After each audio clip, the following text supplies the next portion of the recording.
Hello, welcome into another episode of Meet the Manager.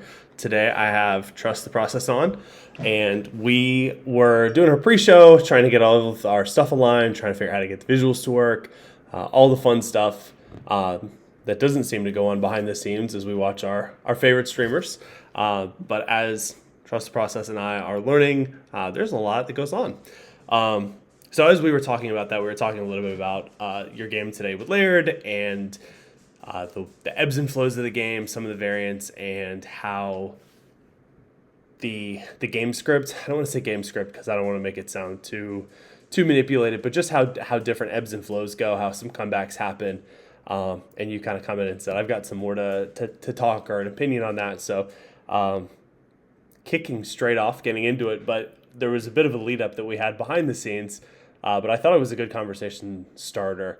Kind of tell me what your thoughts are on that about the game flow, how everything works, and how that affects you. Yeah. First of all, great to be on. Appreciate you having me. Yeah. Anytime I can talk MFL, I'm real excited to do so. I can give him my phone number if anyone wants to do a phone call. We want to talk about it too. But yeah, I would say I do feel like there's sometimes where there's extra level of drama built up into games, and maybe there's just the ones that we note because they stand out in our minds. That's how things are in real life too. But Yeah. the one with Lair today wasn't that big of a swing. I mean, I scored 2 goals in 10 minutes, and then he scored 2 goals in the second half to end up tying, and then he won in PKs 5-4. So it was a fun cup game, but yeah, I mean, I went to a Union game, a Philadelphia Union, so I'm here in the States as well, and playing Columbus Crew. They were up, I think it was 2-1, and then Columbus Crew scored in the 90th plus third minute and tied it 2-2, and it was a draw. And so these things do happen as well in real life, and that was the only pro game I've ever been to. So I'm 100% on for random variance in that situation. But yeah, it definitely seems to happen a good bit in NFL though, whether that be the games we recognize or not. I don't know. I said as we were kind of chatting on the before the show, my thought process was I'm perfectly fine. Actually, the more drama is awesome, as long as the results are going kind of as they should in terms of like team with better tactics, team with better ratings are winning more often than not. Give me the variance, or I'm sorry, give me the drama in the end, right? Like if the data kind of comes out and spits out and says like, hey, this team should win 1-0, make it happen in the 93rd. We don't need to see a 7-minute winner and then a snooze fest. The way the game's set up now, there's no live interaction, there's no live coaching. So yeah, give us the drama, give us the fun. Thank goodness. Yeah. I would not be excited for live subs, live coaching, whatever. That'd be impossible. But That's a whole nother discussion. I kind of feel like it's been talked through, but I feel like a lot of people have kind of a similar feedback saying, I don't want to be married to this at a specific time or with you with so many teams. I don't want to be married to this 75 times a day, 80 times a day. There's some different ways that we'll do it. I don't see, and I haven't heard any discussion about like live active in-game subs. I've heard some good ideas around maybe some presets. Maybe like if you get to the 80th minute and you're up more than one, maybe you do a park the bus, or maybe you push forward a little bit more. Maybe you can do some presets around that. Or if we do live subs, maybe you say like, hey, get these guys out in the 60th. If you've got a cup game midweek or something like that. But the dev team always does a great job with community feedback and kind of balancing new fun ideas with like work balance. So full trust there. Yeah, I'm just thinking about how many windows that have to have open. I have to get a new monitor. I'm trying to manage. Like tomorrow, for example, I have 5 games that start at 2:11, and before that, there's 2 games at 2:09, and so it'd be like 6 different windows trying to manage these at once. Yeah, it truly would be impossible. Just managing like 3 clubs, I've had overlap quite a bit.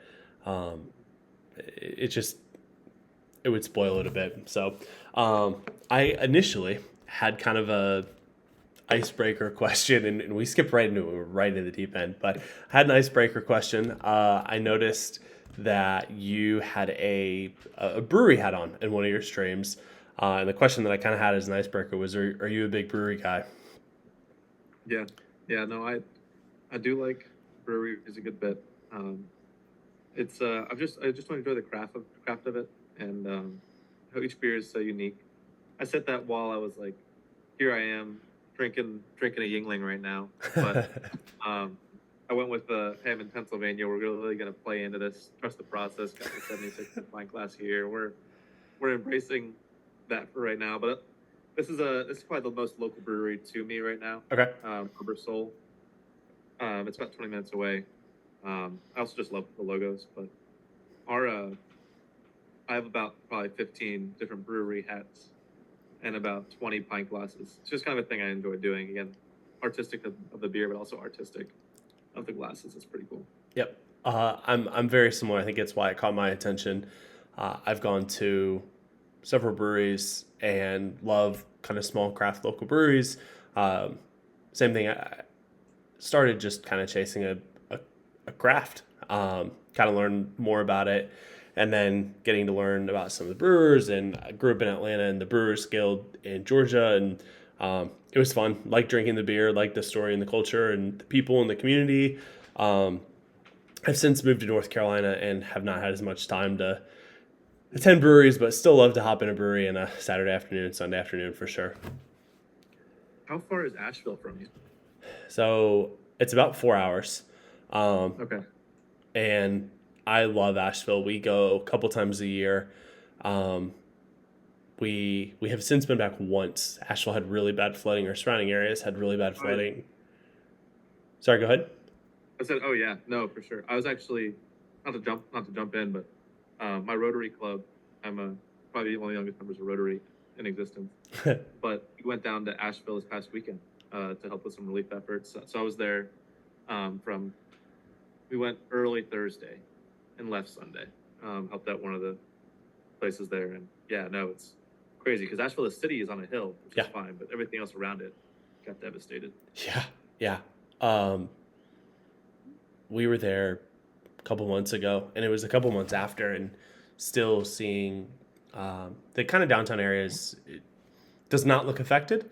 And you get out just a little bit, and even in Asheville, where you would have expected that they would have cleaned up, we went to the zoo there, um, and over by the zoo was still hit really hard.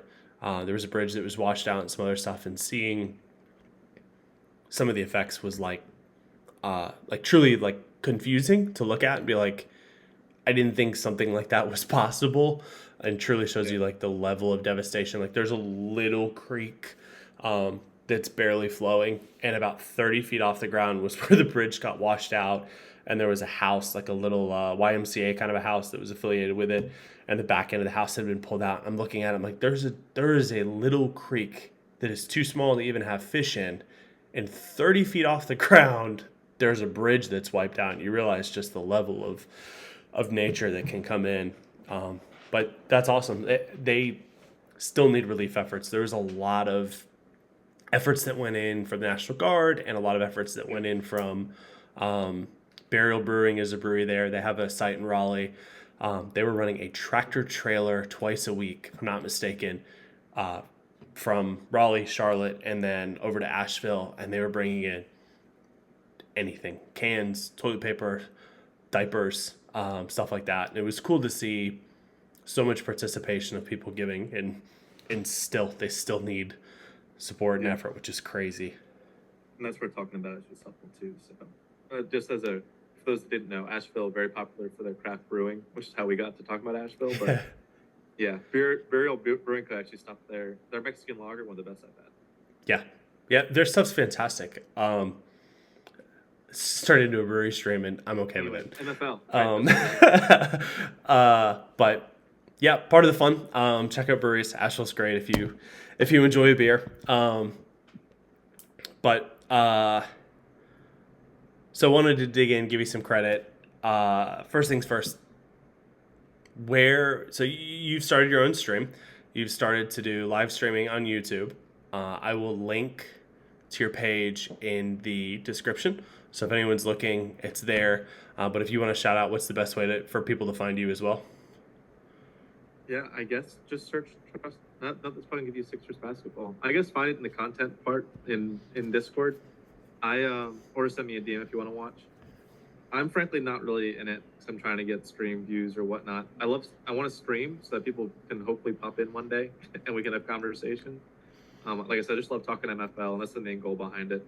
Have had some natural interest of people that watch it because of my agency being so different. But ultimately, I feel like everyone just needs to play in their own way, and this is how I choose to be doing it. It's been a lot of fun, and had my third stream today. Um, and the first one, man, were you there for the first one? I didn't Forget. join live, but I've watched the Okay, video, and so mine I think was you cut out rough. the challenges. Yeah, there was like 7 or 8 minutes of just pure terribleness. I saved the original video, but no one else can see it right now, so I can look back and see how bad it was the first time. We made an edit for the first one, but everything else live streaming ideally around 3:30 Eastern every Tuesday. Yep, I've got to catch up on today.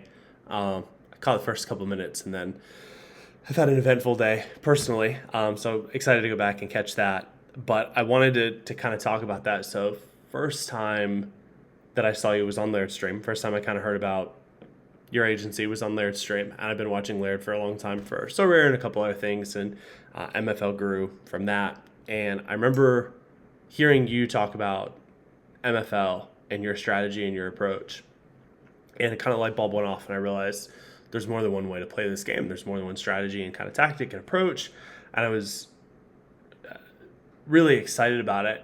And then went for my walk, getting my steps in, and was thinking about it. I'm like, somebody should do like content around this, and was like, man, I should send Laird a DM, or maybe I can get a hold of Neb somehow or somebody. And then I was like, you know what? I'll just try and do it myself. It'll be fun. And so far, I've really enjoyed it, getting to meet different people. I will give due credit as well. Gator Guy, who was on Laird's So Rare stream today, was doing something similar with So Rare.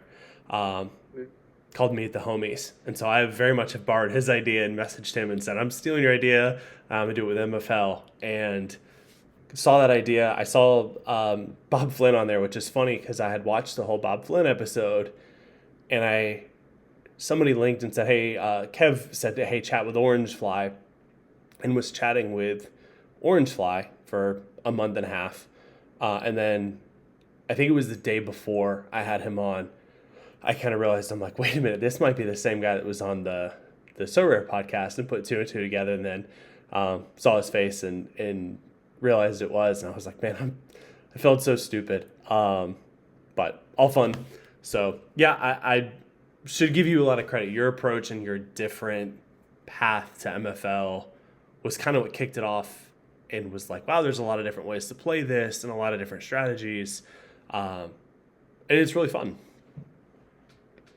Yeah, no, I appreciate you saying that. I never knew I was helpful in that sense for some people, and I think it's been great what you've been doing so far here on the channel. I've watched all the videos, and it's always fun to get more in depth with individual people. You know, people in the community on some level, and maybe they're on something here or there, but just hear more of the background, their stories, just make this more fun, make it more of a strong community. I'm excited to kind of continue to watch and be a part of it more today. Yeah, for sure. It's fun. I also feel a little bit of pressure trying to bring people on and bring on diversity. I'll have people poke me and say, you should bring this person on, or I want to hear more American guys, or different concepts. And a lot of it is scheduling and time and all that, but absolutely excited to do it. So excited for that. Everyone should check out your show.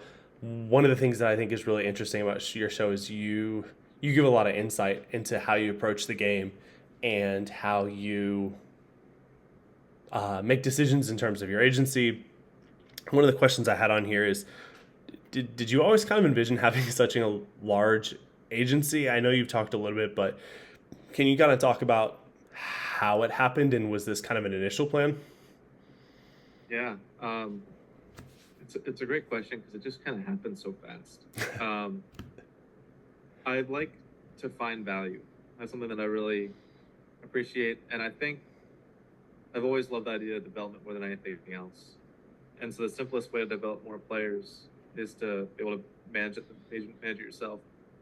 as much as I want to trust other people, I don't trust other people to progress my players well and play them like they should. And it only takes one or two times to get burned before you just like, okay, I trust nobody.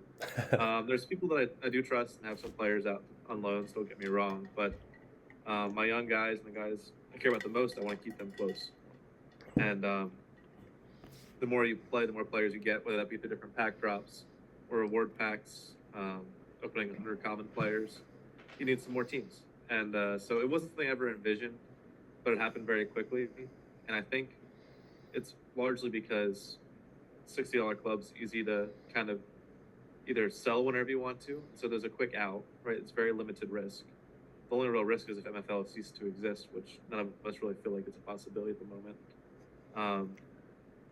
And so, yeah, it just feels like a very safe way to get larger buy-in. And also not knowing I'm not a strong tactician.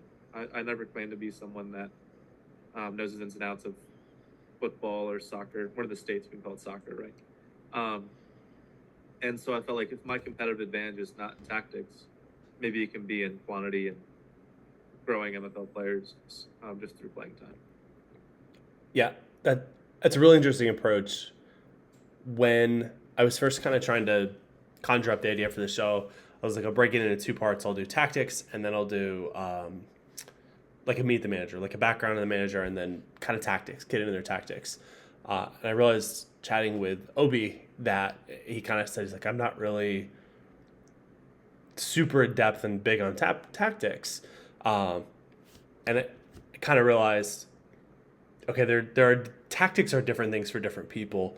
One of the things that I look at you tactically, I'm making a lot of assumptions, so please feel free to correct me and steer me back. But some of the tactics that you have that make you kind of the tactical genius are managing 80 teams with such small rosters, and all of the details that go into that. There's a lot of times with 18 players that I'm struggling to figure out, okay, what formations can I run? What formations can I pivot into? How do I manage rotation, which was what your show today was about. Yeah. The tactical genius is the way that you're min-maxing. Correct me, it's 14 players that a lot of your agencies are running, correct? Or a lot of your teams? 16. 16, okay. Yeah. So still very thin. And managing that without having forfeits, managing that without having too many challenges. How often when you're building teams are you having to buy players at the last minute? Are you filling out a team and you're like, I have too many center mids, I need left backs, or I need strikers, or I need something? I would say when you're first setting up the clubs, totally different than a season to season. Right now, we up until this season, really for the last few now, a lot of my clubs have been on auto renew, and so things are set up. They're good. And otherwise, whenever I'm building a new club, they're kind of built as they need to be with the proper players in place to have those rotations that I kind of already have from formation to formation. The exception is if a player gets sold, which I've been doing some more recently. And so I'm going to reevaluate my clubs here coming up, where I'm going to redo all my rosters going into next season. And so it'll be a little more complicated. It may involve some buying or selling. But what helps with having a lot of players is the fact that usually have a lot of abilities to plug in different holes. Yeah. And that goes up and down the scale, right? Maybe it's like at first I have higher overalls of certain positions, and then eventually there's a gap, and then there's the lower overalls of certain teams, but usually it all balances out. Are you managing even if players, as I'm thinking through the question, are you making sure that the highest rated player in the team, the lowest rated player in the team are fairly close for training purposes so that they're kind of, there isn't a player that's too strong for the training? For sure. The only exception is if I have someone that's older that I feel like is done progressing, maybe I won't stress too much about it. If anything, that's helping everyone else progress better. Yeah. Right? They're 30-some years old, and they're the highest rated player on the team. Everyone else gets that boost of having a higher overall player. You're not stressed about them development-wise.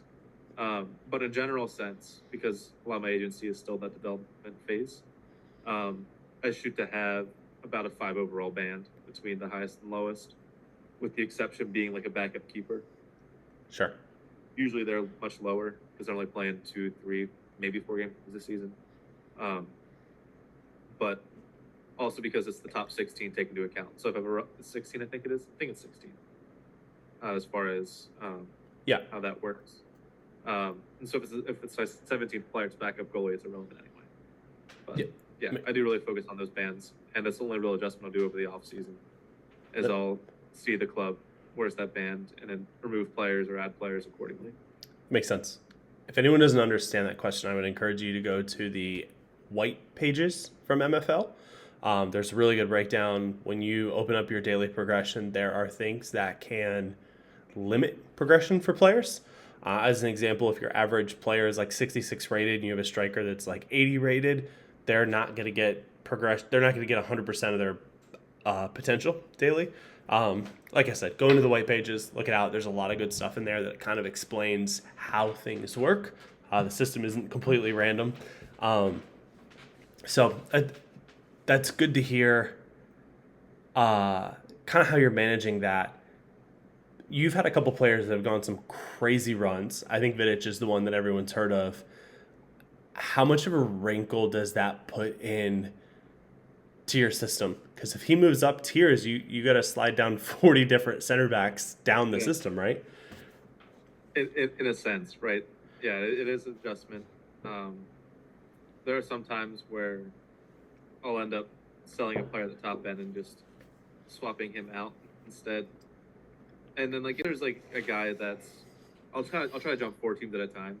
Sounds crazy to say, but if I have a center back for Vidic example, maybe he'd replace a 72 when he was growing, then 72 would replace a 68. Try to jump down in larger steps than just team after team.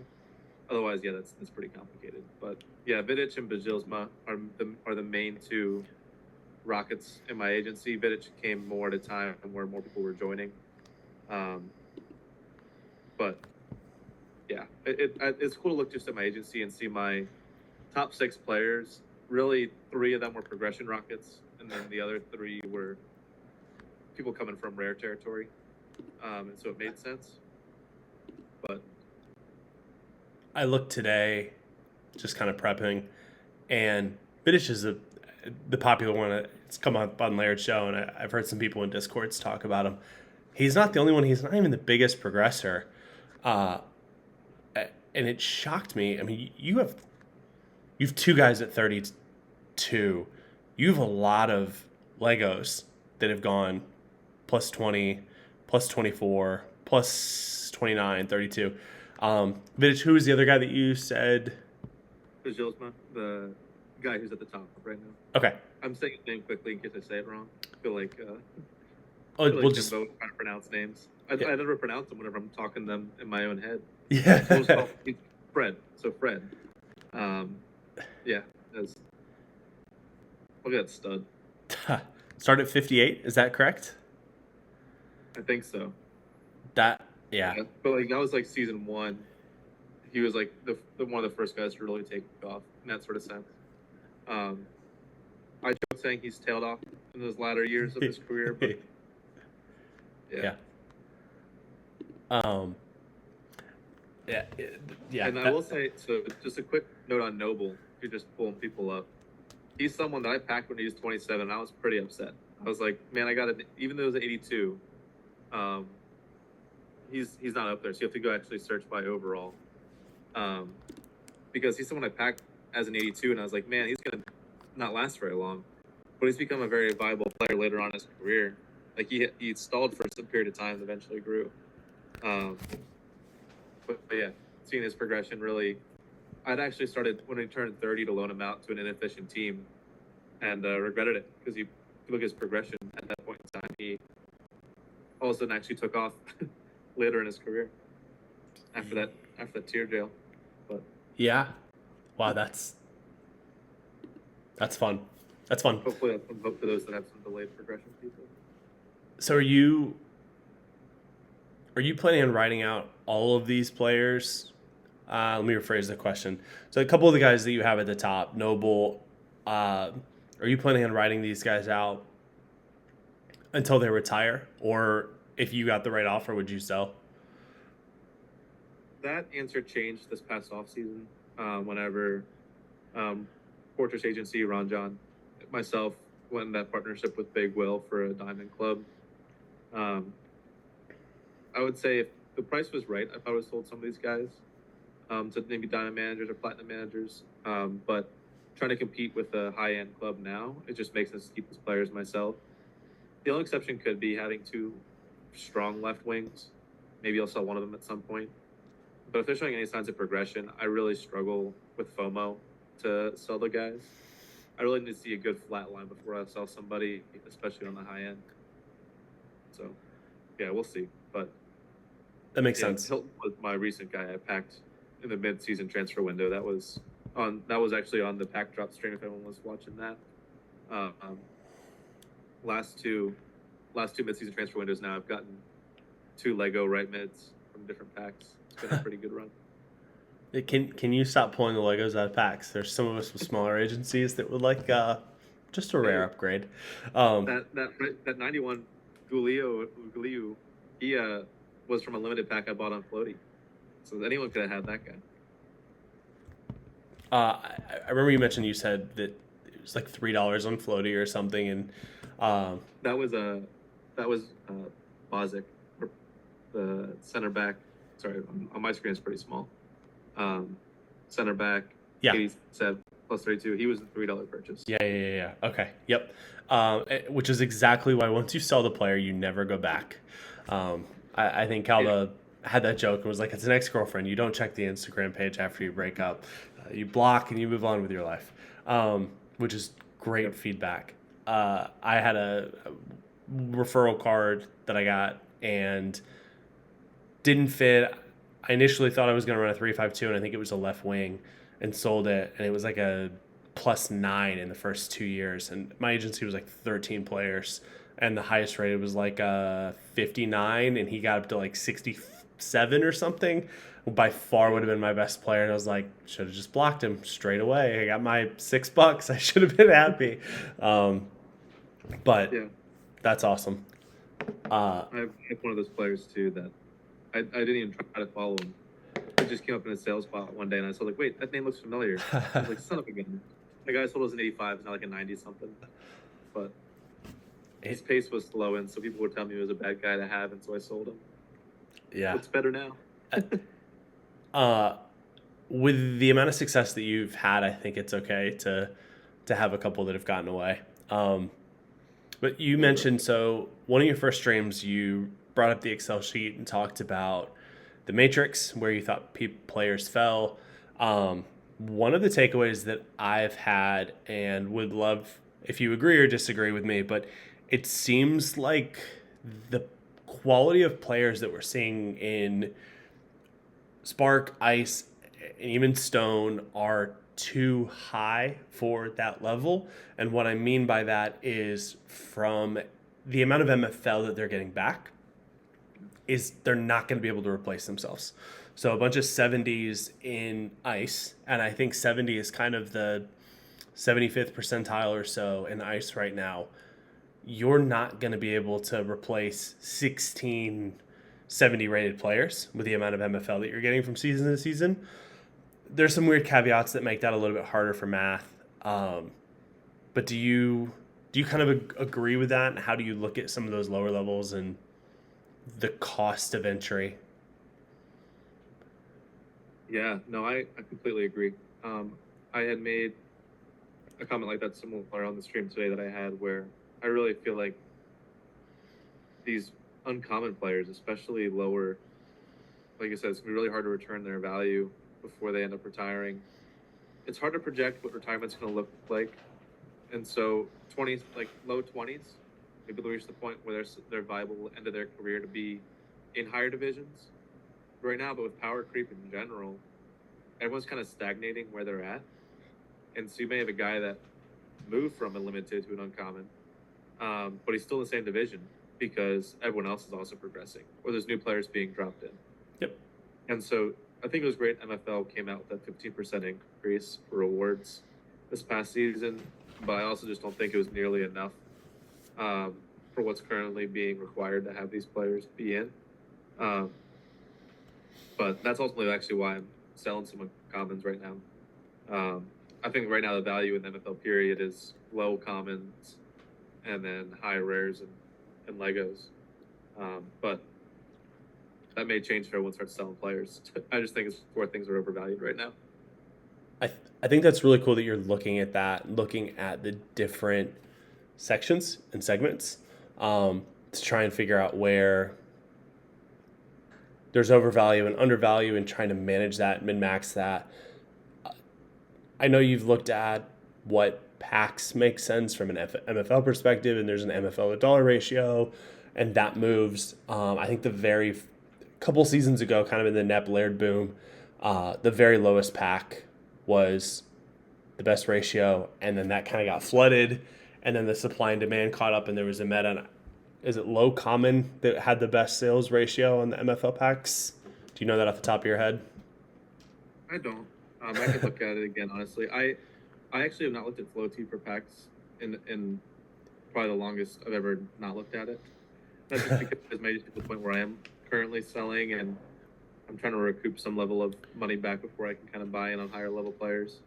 Frankly, buying into Diamond for even a third of a club really put a dent into my ability to kind of spend right now, as far as like what I want to be putting into the game. I've already have a good amount into it, obviously.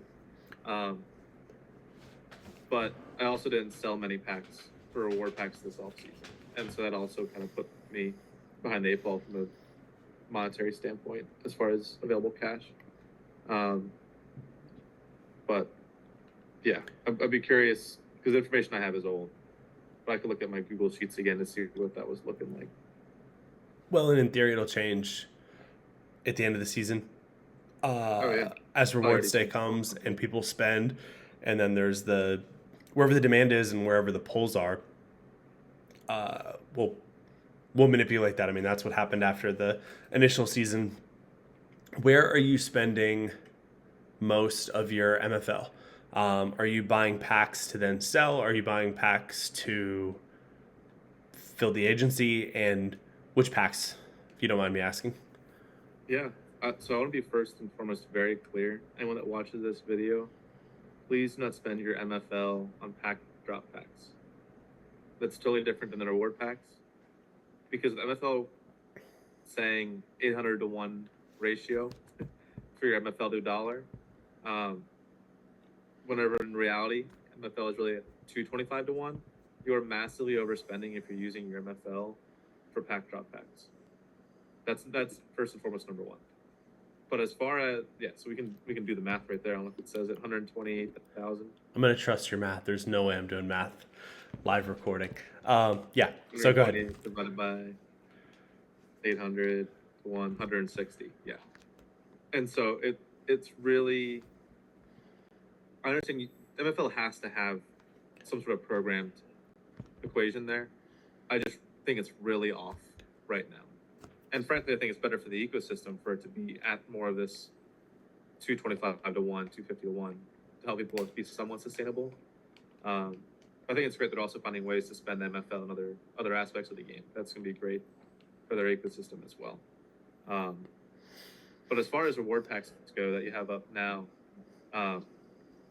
frankly, I kind of historically have looked at where can I either sell the pack at the best value, or where can I odds are open the pack, get a player that will then sell for the best value. Like 2 seasons ago, I was selling all the low common packs I could ever do, and I actually broke the system, and they actually had it so I couldn't buy anymore. And then I had to reach out, and they were like, "Oh, that was an error. We didn't expect someone to buy 1,000 common packs at some point in time over a couple season span." But this past off season, I bought a lot of uncommon 65 to 69s because I felt like there was good resale value there for what the market was going for those players. As far as players that were average 22 or 23 years old and like 67, I feel like that was a good sell value for the MFL I was spending on it. So are you? That's kind of what it changes every season. Opening the pack and then selling the player, or are you selling the pack? It was weird this offseason. It's the first time I've had this experience with analyzing things where I felt like the players being sold had a higher value than the pack being sold. And so I was opening. So this time I was opening the pack, getting the player and then selling the player in a good match situation. Yeah, makes sense. It could be interesting when we look back in 6 months. Uh, as I think MFL wants to move away from floaty. I think they've made that clear, and they look Yeah. to have a marketplace for packs on their own site. I think it'll be interesting to look back and see how kind of the market changes and the ability to sell packs directly. You mentioned something about the conversion rate being really bad on drop day packs, and I think that is probably a really good thing because I think it's good for cash to go into MFL's ecosystem, like real cash, not Yeah. MFL cash, um, so that they can continue to thrive and be profitable and all those things. People don't think about that as users. They want to kind of try and win and gain as much as possible, but the MFL company thriving as a whole is important for the Oh yeah. site, for the ecosystem, to make sure things get improved and updated. And they talked about all the nodes that were added for the photorealism and that stuff. Like all that stuff costs money, and us buying packs on drop day help provide that. I think that's a really good thing as a whole. I'm glad that they're kind of overcharging for MFL on those pack drops, because if people are spending MFL on those pack drops, that's less overall revenue that MFL is getting, and $30 at a time maybe isn't making a big impact. But if that changes and everyone's just spending MFL and there's no reoccurring revenue coming in, then we start to have a problem somewhere down the stream. A lot of people came over from so rare, not making a direct comparison because I think it's a very different ecosystem, but there was some of that where people were like, hey, I have my system, I don't need to reinvest. And then there had to be kind of a change to the way the whole game was built because so rare needed revenue. And it had an impact on the way the game was played. And I know we see changes, and for the most part, the changes have been good. There hasn't been any like massive shocks to our system, and I think this is part of it. There's been a lot of calculation in how many players are in the ecosystem and making sure the players balance out with the number of teams, and kind of all that flows and makes sense, and there's not huge drastic swings, which is really good. It's great that there's a lot of thought and they're going through those things to make sure that we don't have massive holes. Yeah. No, I think it makes a lot of sense to have that ratio be in place for these pack drop packs. And I will say credit to Ron John. He did find that he likes spending the money on the MFL on these packs. He has his own reasons for it, and I think again it comes down to how you choose to do things. And if you're using MFL to buy the lower end packs, I wouldn't stress too much about it. It's when you're going to buy rare packs when you're really overpaying on a level that I feel like is borderline illogical. But yeah, teach their own. And I do think, encouraging people to put more money in the ecosystem is always a great thing. I encourage the rebranding sort of cost that they're talking about having. I have some clubs that need to rebrand still before that hopefully comes into play. The only downside I'm not looking forward to that is when someone buys a club, whenever I do sell clubs, which I've sold a couple, the trusted process name still attached to the club, and I hope they get a free reband, because I don't want my name being on clubs I don't own. There's already a couple of those out there, a couple imposter trust clubs, but that's kind of on me for not renaming them before I sold them. So that's interesting.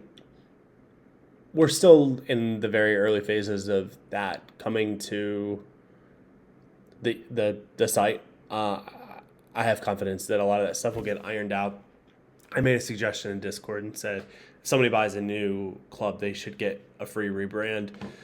Maybe the solution is that they just wipe, once the club goes for sale, they wipe the brand and it goes back to like Ice Club 7249, and then they can brand from there. So it kind of comes out like the club pack opening does, maybe without the animation or something, so that I guess somebody could still brand it as trust the process and try and rip you off, but then Yeah, at least it's they really could. No one's stopping them. intentional rather than kind of like a half baked.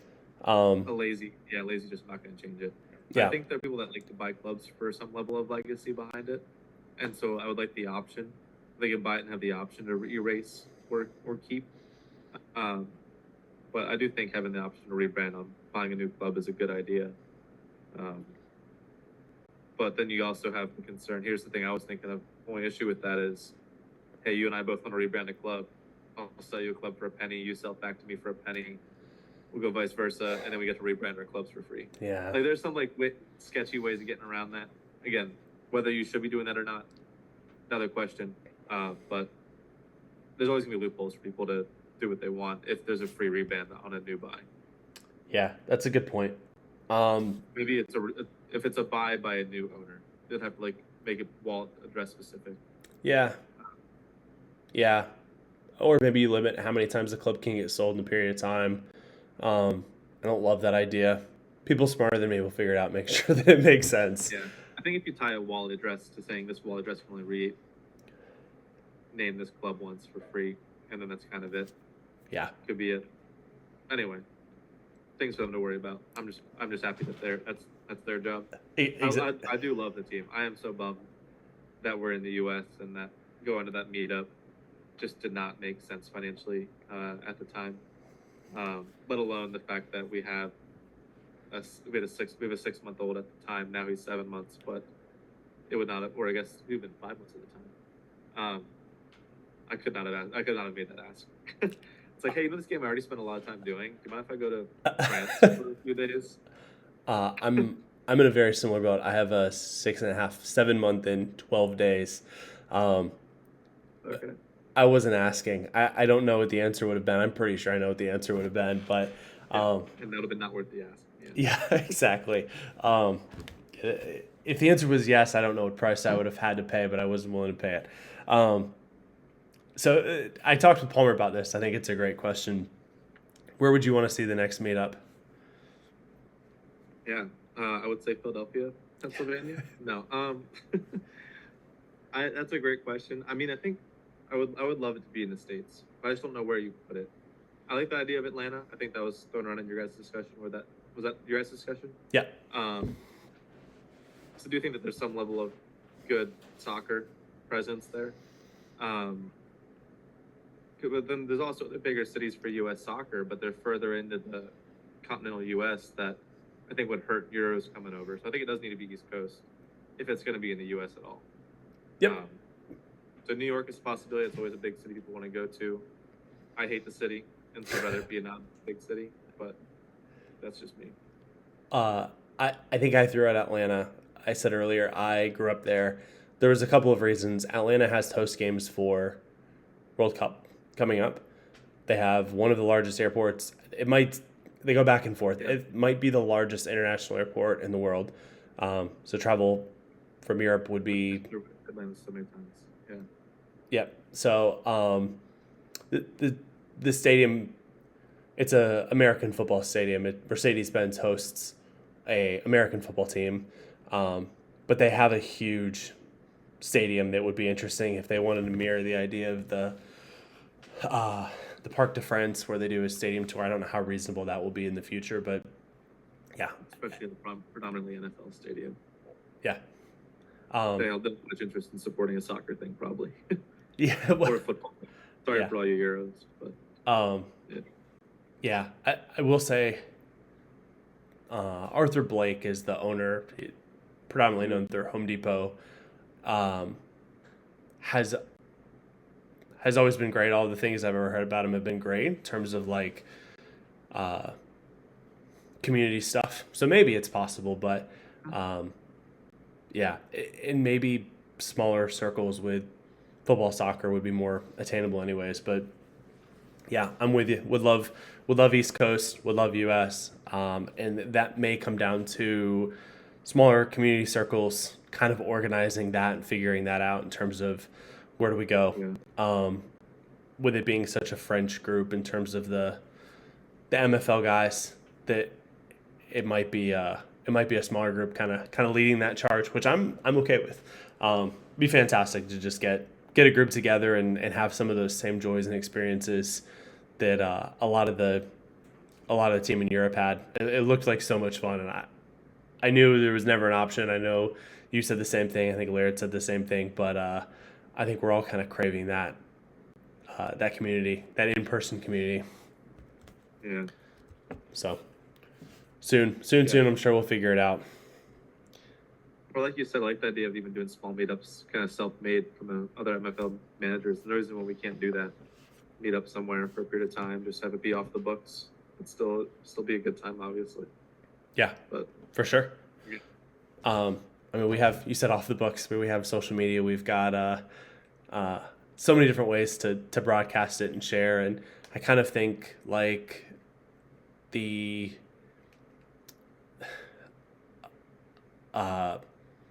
game day type meetups. Like I'm sure there's Arsenal pubs in Philly, and you have a bunch of Arsenal fans that will gather and get together for a game at a pub. And they're nowhere near London, but same kind of idea where we just say, hey, we're going here. we've blocked it out, and if it's a bigger event or a weekend, then maybe we do an Airbnb. But for sure would be a lot of fun to kind of meet up and hang and see people and watch games live and kind of see how that goes. Oh, sure. Be great if we had cup showdowns. It would be too hard to figure all that out, but if we could somehow manage cup shutdowns or like round robin type things, if we had 8 managers that were there and we could get a little tournament, like a win dirt kind of a tournament. We did two groups of 4 and then the winners play each other or something like that would be a lot of fun to cheer on and watch penalties or something live in person. All you gotta do is turn friendlies on. You can do your own format. That's true. Do a little Excel friendly and we'll do it ourselves. I love that idea. So going back a little bit, we talked about overvalue, undervalue, and how much does the process change as you look at some of that? You said you were selling a bit this year. How often are you kind of looking at your strategy as a whole and pivoting in and out? I've rarely been in a selling phase. If you go, I see you still have the HQ up or the general store up. But if you go to my agency, you can see how I'm really just selling right now. But I don't want people to be nervous about that. I know there was a conversation, I forget when Dirk it was. Like, yeah, if one of these big agencies just starts selling off their players, it could change the dynamic of things. I'm like, I'm not trying to sell off. I'm just reallocating resources. That's all within MFL, right? Not reallocating to be out of MFL. But if you go to my home and you see my transactions, like it has been mostly sells and it has been mostly uncommon players. But that's just recently, just what I've been starting out as far as listing goes. My ultimate plan really is to kind of, I don't know how you do this in a way that you're not relying upon ups and downs of progression during the season. But if I could ultimately have, hey, everyone, here's my buy price on all my players, or here's my sell price on all my players. And if it wants to play that price, they can pay that price. But there's just a lot of players to have listed and constantly be adjusting. But I like the idea of like a buy-sell sort of stock market sort of thing. Yeah. And as we saw when you streamed, and Josh XL's favorite part, where your inbox was over 9,000. So yeah, you're going to get a lot of offers. I heard you mention, and somebody sent you $1 offer or a $2 offer for like a 66 rated 20-year-old, and you're like, I wish I could block you. Yeah, I think that's a great call out. Would be a really good way to kind of go through things where you could set like a my value and go through there, because it is fun. It does make sense to move in and out of players at times. I think we have our favorites that maybe we would say, hey, I'm not going to move in and out of them. But that was one of the things that I liked about playing FIFA Ultimate Team or playing So Rare, was moving in and out of cards or moving in and out of players and being able to like come up with a new strategy or revamp a strategy and kind of go through and come up with shiny new toys every so often. Yeah, I just want to operate from a standpoint of very little opportunity for loss, or at least have my averages be positive. Um, we're actually talking as I'm selling a player right now. I got that offer that was actually valid. I listed a player for 32. They sent me an offer for 30, and I was like, I can actually do that. Please don't spam my, not you, but everyone, please don't spam $2 off offers now. I lost my train of thought. I do really enjoy the ebbs and flows of evaluating different players, different things. Game's constantly changing. How I value a player today might be different than how I value them tomorrow. It just really depends on how I see things going. And part of my process is kind of expecting an increase in rewards in the future. I just don't expect it to be after every season and on a significant level enough to change the average evaluation for a player. So you mentioned that in one of the streams, and I heard that, and I don't know if I'm right or wrong, but I immediately just disagreed. I took the reward increase as the two times that we've seen, or the two most recent times that we've seen, were the introduction of Spark and the introduction of Flint. I did not assume that we were going to have year-over-year growth. I think the phrase used was compounding interest or compounding growth. I didn't expect to see year-over-year growth in MFL rewards paying out, because I thought those were just kind of one-off things with the introduction of the new leagues. What makes you think that we're going to keep getting growth in the MFL payout or inflation in that space?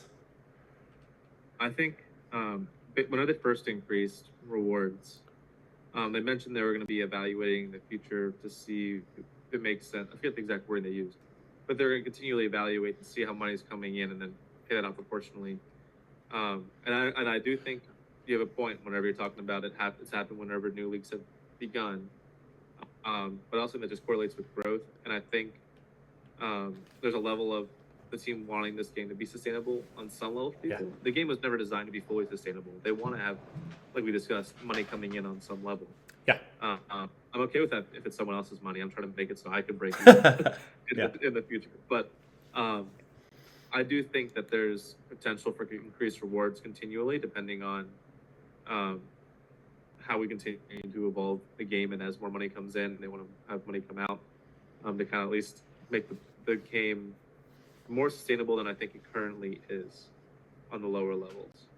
Because you also got to retain users, and if they feel like they can't get close to break even, or if it's a consistent putting $100 in extra every couple of months opposed to putting in $20 extra, that's very different. So that's me, and I'm not saying I did it compounding, so 15% over the last 3 seasons, whatever it was, which was not 5% compounding. Math-wise, it's like 3.5% compounding or something like that. Yep. But that's why I kind of broke that down. I actually realized my first spreadsheet, maybe the first stream, actually didn't calculate that properly, and so I adjusted it for the second stream. Again, constantly evolving. But I would be surprised if we didn't see another increase really in the next few seasons. Yeah, it's interesting. There's a lot of strategy from the company's side to see where that payout is. Season 2, maybe season 3, they balanced out the MFL payouts per division. Yeah. If memory serves me correctly, there was more going into the top 3, and they flattened it a little bit, and talked about some of those things, right? So some sustainability, and wanted to see some more even payouts to those items. Then they added MFL for group wins and cup stages. So yeah, there's been a lot of changes. I didn't necessarily look at it and think, oh, we're just going to get growth. We're going to get inflation year over year over year. But there is a lot that they look at to make sure that things make sense. And I think that's a really good call out. The question is basically just how far on that sliding scale do they want it to be, to say like, hey, how many users do we have? How much are they willing to input on a period basis, right? Maybe it's every 3 months. Are they willing to spend $50 or $100? Trying to predict the future there is probably impossible because we don't know how many users are going to join. We don't know okay, we just had a pretty big wave of people joining. Um, we don't know if they're going to continue to spend, or they feel like, hey, that was a one-time drop, and they're just going to try and now squeeze that lemon for all it's worth. They said, hey, I dropped $150 on a club and 22 players, and I want this to be sustainable forever, and I want to withdraw a percentage. Um, so it'll be interesting to see kind of how those users are spending and those users are staying into the game. One of the things that I think is really cool is a lot of people are just enjoying the game. I think it's why Stone and Ice are so competitive, is because people want to improve their teams and they want to enjoy the game, and they just want to play and have fun. And I know I'm in that boat of, hey, I'm having fun. I want to get my Ice team promoted. I bought a Raleigh license in Spark, and I want to get them moved up. And if I have to overpay, then fuck it, I'm in. And I'm conscious of it and aware and enjoy kind of that aspect of it. But at the same point in time, if somebody said like, hey, you're overspending by like $20, you're burning $20 to try and compete. Like, I've done all the math for you. I'm like, that's okay. Movie ticket's $20 now anyways, and I'm getting more entertainment out of this than a movie ticket. So I'm okay with that. Yeah, 2 months. Yeah, 2 months instead of 2 hours enjoyment. Yeah.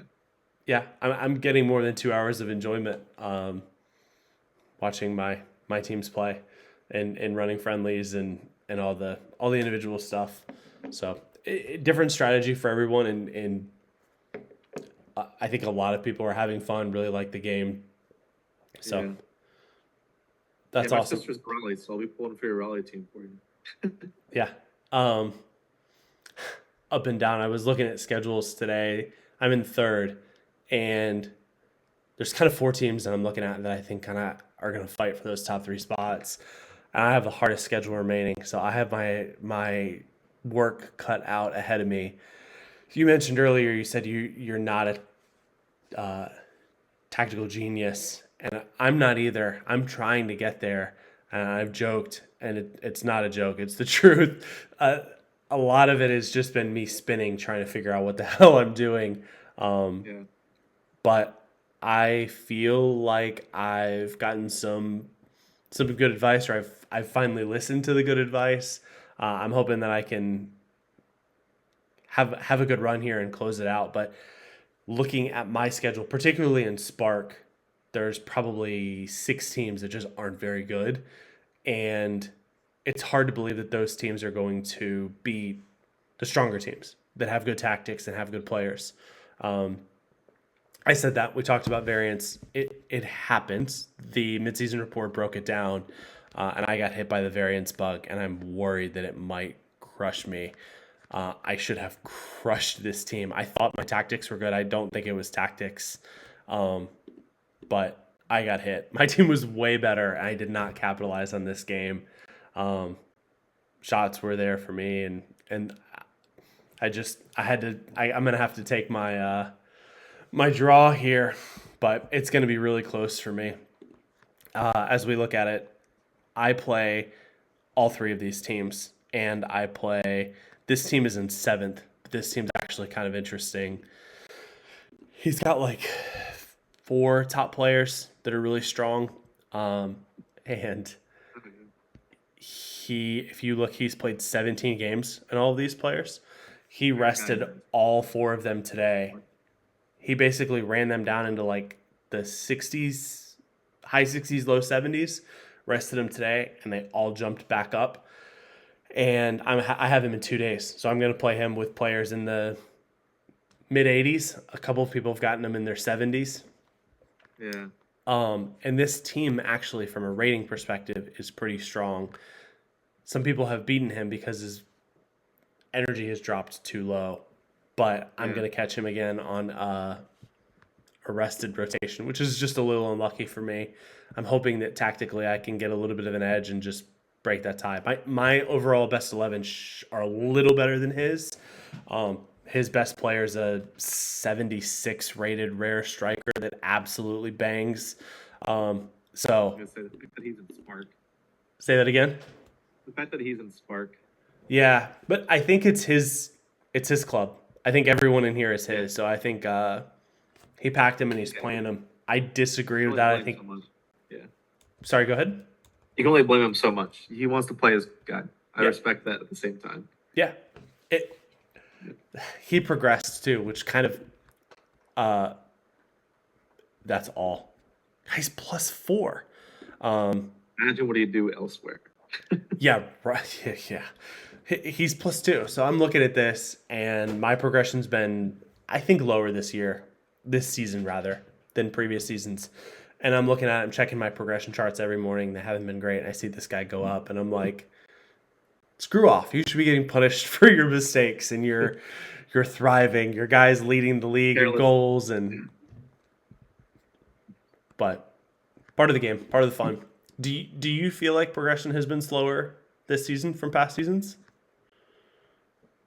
Yeah, I do think. I think both things can be true in the sense that people are saying, "Why is training so slow in the second half of the season?" Then I kind of posted that one picture sharing. It's like because the fact that most of your XP comes from earlier games. Yeah. But I think it's also true in the fact that I think overall XP for the season has been lower. And I don't know if it was a manual adjustment made by the team, or if it's just the fact that it just feels that way because everyone's older. And we have more players that have hit their prime age early on in their careers, and so as the whole MFL world gets older, there's going to be less progression spikes because of that reason.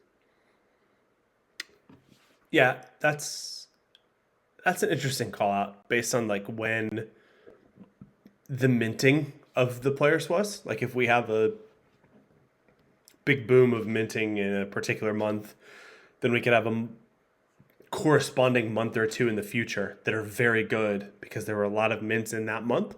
So that like those players are 4 seasons old and they're all going to have different ages, but all of those mints are 4 seasons old. And some of them may have started at 19, now they're 23, and how that interacts with the prime age. My understanding is that prime age is unique to each player. So you would have a little bit of variance, but depending on how many mints there are, you're going to have So there's still an average patterns. as far as what the average prime age is. And I just feel like maybe that average prime age was at its peak the last couple of seasons, which is why it seems like now it's lower progression in general. But I'm sure the white paper will tell us what average progression, what's that word? We're getting late here, but I'm here. I get talked until 2 a.m. in the morning about this, but I forget what the average prime age is in the white paper. Oh, yeah. There's an average. I want to say 26, but I could be wrong. But there's an average prime age, but each player is unique. And we don't know that. So the average prime age is just going to be some guy peaks at. We looked at your guy earlier that looks like he had his best growth year at 30. And then there may be a guy at 19 that has his best growth year, which is crazy to think, but it happens in real life. Prime age is when they hit their 80% of their potential or something like that. Maybe I misunderstood it's not whenever that. they have their best progressive year; it's whenever they've hit that number. Okay. I think from what I remember. we And so, in that instance, maybe their prime age is 28, but they're shooting up at 26, and they start to slow down at 27, then they hit their prime age at 28. I think we're feeling those effects right now. Because I don't think the team would want to slow down progression. holistically. And so, huh? You're talking about holistically. Yeah. Yeah, I agree with you. I think it's one of the most fun parts of the game, and personally, I think it makes more sense to do controls in different space. Don't remove the fun. Don't take the fun away from us. Keep the fun going. Keep us addicted, and control the controls in other spaces. I agree with you completely. I don't know that it has been. Talking with a couple people this year seems slower, and that could just be coincidence. Yeah, I think there's other factors. So I don't think they'd want to slow down progression manually from the standpoint of it's also a great marketing tool. Like saying, like, hey, look at this guy, how he's gone from this to this. That helps them on a marketing standpoint. Yeah. And so why they would manually hurt that. Yeah, that is just probably the best social media share of anybody. You know, hey, this could be you. You could buy a uncommon pack or a limited pack and get massive growth. Yeah. I think it was the first season. I had a guy, the Joe's month, the guy that has been a big growth for me. We actually, I had tweeted about him whenever I had an X account for my agency for about a third of the first season. I realized how much work it was going to be, and so I stopped. But I tweeted about it, and they retweeted it about the Joe's month's growth, and he's like, "This guy's already +2," and it was back in the day. So it was, yeah. But anyway, what does this say? You've 26. For this for the 16. Born at 16. Is generated once randomly and cannot change. It's generated once randomly and cannot change. It's a hidden attribute. Prime age is 26, which will reach. Okay, we've introduced a prime age, which is the age at which players will reach 80% of their potential. So yeah, you're right. So it's random. Average is 26. It's 80% of potential. This chart below is a random given player that started at 16, but it sounds like the average prime age is 26. But that is a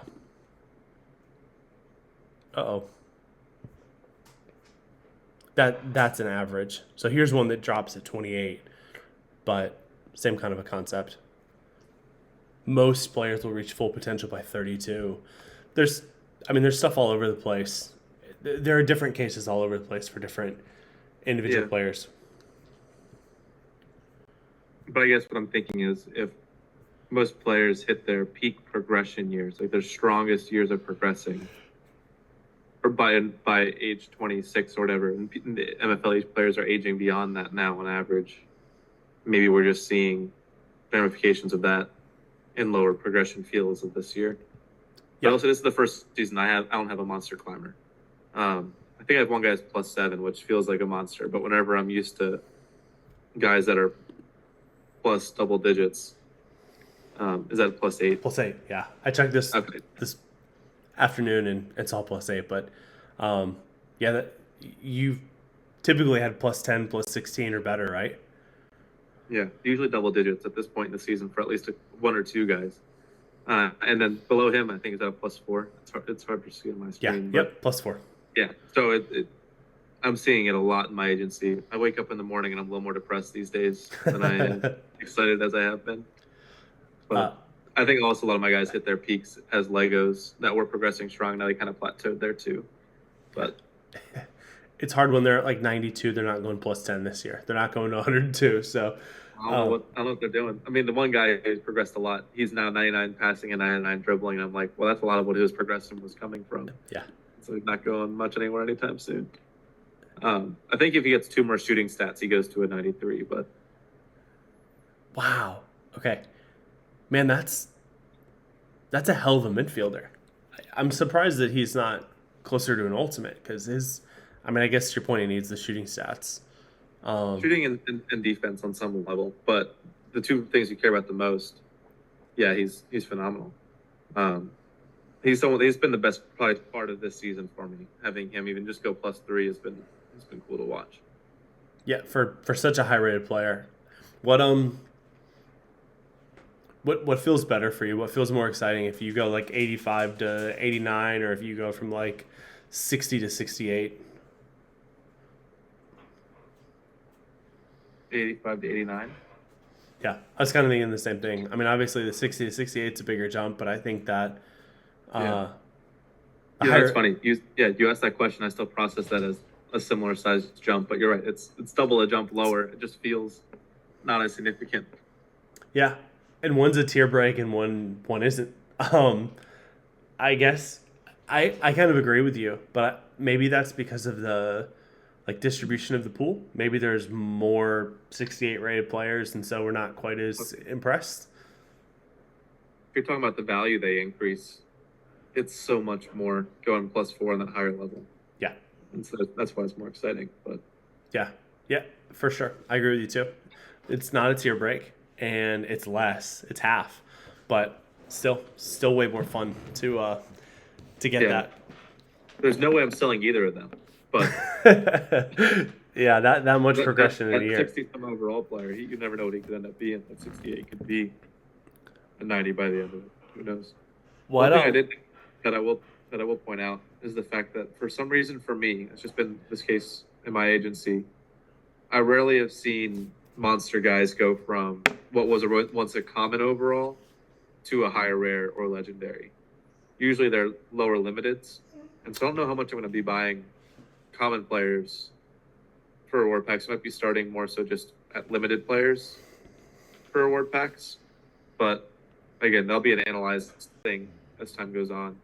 Because again, players really amplify more and more when you go plus ones when you're 85 plus, than plus ones whenever you're 75 plus. that's really interesting that all of your really big growth have been from lower rated. Let me phrase that differently. It seems like you've had better frequency of getting to 85 from 56 rated than from 62 rated. So getting to that same point, you're getting to 85 more frequently from the lower rated players than low commons. Do you think that's just because you've bought a lot more of the low rateds? Yeah, that's a pure quantity game more so than anything else. If we did percentage of guys in that range opposed to number of guys, I'm sure percentage of guys are gonna be better in that higher overall start place. Yeah, that makes sense. I'd be curious to see. I'm sure they would never share it, but I'd be curious to see kind of how that distribution works. Um, as a general statement, you would want better. You'd want it to be fairly evenly distributed, so that your uncommons were getting up to rares just as frequently as your commons would. But you're obviously not going to get as big of a number. Obviously, the common has further to go, so it's going to be a bigger number to get to the same spot. So yeah, but you can usually buy them for cheaper. Yeah, for sure, and you can stack them. That's been the kind of your That's hope. been the process. Yeah. That's been the process. Anyways, so one of the other questions that I had was kind of your seasons. Do you target cup games? I know Nepenthes has talked about some of his lower rated teams and min maxing by targeting cup games. Are you going through the effort of doing that with any of the teams? The higher level the club, the more likely I am to target cup. Has not worked well this year, to be candid. But I do think there's a lot of value in cup. Maybe less from an MFL standpoint, especially in the lower levels, but more so from the extra games of playing time standpoint. But I really, frankly, don't have the time to plan out how to make sure I have my best clubs, the best lineup available for these cup games. I just stick to my rotations, and I kind of mentioned it today in the video too. If my players are all within 5 overall of each other, having a best side doesn't really exist as much because they're all kind of comparable in the same overall average. And so I'm not too stressed about doing that because it's going to be similar no matter what. Yep. That makes sense. I'll tell you, I have a much more manageable approach. One of the things that I'm looking at is formations. There's formations that I want to run against other formations. I don't know that I'm right. I have an opinion in my head that there are rock, paper, scissors. And I'm looking ahead to a match and saying this guy runs scissors, so I need to run rock against him. So I need to make sure that I have a striker and a right mid that are high on energy so that I can run rock against scissors so that I can run this formation.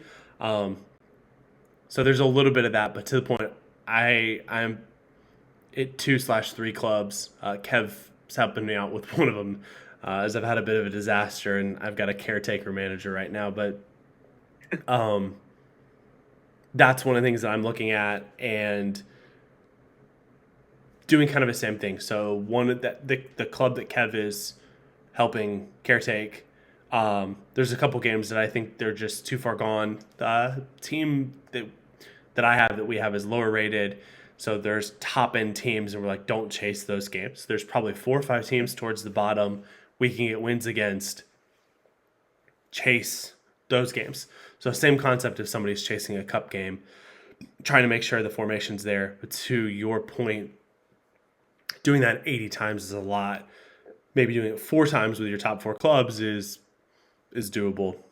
Yeah, that's usually what it is. I'll usually try to do some little planning for the top clubs. The main exception being as far as whenever I do rotate out my goalie. Like if I have a backup goalie that's a lot worse, Yeah. I usually try to have him not be playing in the cup game because I want to have the best chance to win this. Again, because you get that MF on the line every game, but also trying to advance. Only exception being if I am eliminated from a cup and I still have a chance in the league to either not get relegated or to promote, then I'll usually then rest my goalkeeper in that instance. But Sure. yeah, Because you do have some teams that are top of the leagues. then we have teams like this. Yeah. Was this intentional? Was this team kind of a known? Yeah, you're 9 minus 68. So this is a zombie team that you knew was going to get relegated. It's yeah. I do take what's the word? I do object to the term losing on purpose. I think it's just more so knowledge that I'm probably going to be losing is a little bit more of it. Because I'm still fielding a team to the best. I'm still fielding the best team I can with the players I roster. Yep. How this team came together, and I kind of mentioned this on my channel, is the fact that the old owner of this club was panicked trying to sell this club last minute. He frankly just didn't understand. He was like, "Oh, I can have the club, and then I'll forfeit every game, and I'll get the free rewards." And it's like, no, you have to field a team. Yeah. I reached out to him and I was like, "Hey, man, I know you're in a bad spot. How can we make this work out for both of us?" And so basically, I have all these old timers that I thought were done progressing, that I wouldn't get hurt from them being in this position. And so instead of paying him anything for the club, because again, I didn't have cash on hand, I'm paying him in MFL packs, whatever he decides to use it over the next couple of seasons. And then I'll have like a bronze club, free and clear. I just sacrificed what these guys could have done on another team for those 2 seasons. Yeah, that makes a lot of sense. Was this? I don't know if I should say the manager's name. I think a lot of people in Discord know who it is. Was this Royce's team, Royce and Sushi or whatever? You might be able to see in past history. I can't remember for sure his name, but he was definitely posting a lot in Discord. Yeah, yep, it was. Okay. And yeah, we had our own little discourse about what is the difference between forfeiting and knowing you're going to lose. And to MFL's credit, again, I have no harm in the fact, or I have no malice in the fact that they increased the minimum ratings coming up for next season for different leagues. Yeah. The good news is this team's going to be in bronze anyway, or silver anyway, and they'll still qualify to play in there. I do think it's what's best for the game, and I do think talking about flattening out the reward structure, they did that ultimately because they wanted to encourage people to play up in the next division and try to limit punting teams. Yeah. And part of that reason was because of my original farm and diamond club, which I don't know if you were around for, if you knew about it. But, yeah. So this is last season, I was in a situation where I had a silver club that was battling with this club for potential relegation. The old owner of this club had it listed in the marketplace, and so I bought it.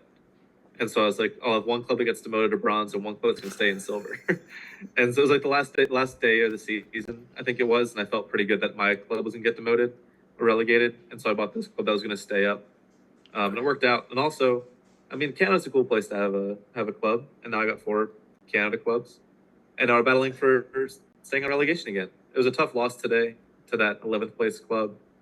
I don't know what went wrong, frankly. I tried playing my best side, and it did not go well. It's actually the second time I've played them and thought I should have had a better result. But here we are. Variance is what we'll call it. Yeah. But it's hard. I mean, I think I played the better game stats-wise. I'm pretty sure it just didn't come out the right way. Yeah. Yeah, no, you're right. It's hard when it happens, and it feels really frustrating. I was really appreciative to see the mid-season recap and see kind of the larger data sets and realize, okay, these one or two bad events is a very small sample size, and they're looking at top five leagues. I was annoyed as hell they left Bundesliga out. They went Italy, France, Spain, England, and then Champions League for their data points that they referenced. I have been watching Dortmund and I'm a Bundesliga fan, and I was like, "What the hell, man?" But I think it's because that France and Germany history just isn't very good. touche. I was wondering. Germany gets credit for being a bit of a more open league, and I wonder if there's outliers there. I don't know what the reason is. That was my explanation, but yeah, I don't think it matters. I was a little heartbroken that Germany wasn't included in the data point, but they are using data points. They are using good data points and trying to reference back and say like, hey, we want like a realistic kind of a flow, and upsets and variance is part of real life. So we need to have a little bit of that in the game. We can sit here and discuss till the sun comes up how much variance is the correct amount. But yeah, I mean, stuff like this happens in real life.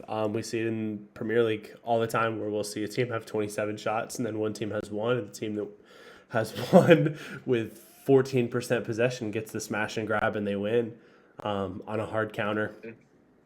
So I'm not gonna argue about it. I it's one of those things I just know it happens, and I'm like, bummer, but I move on.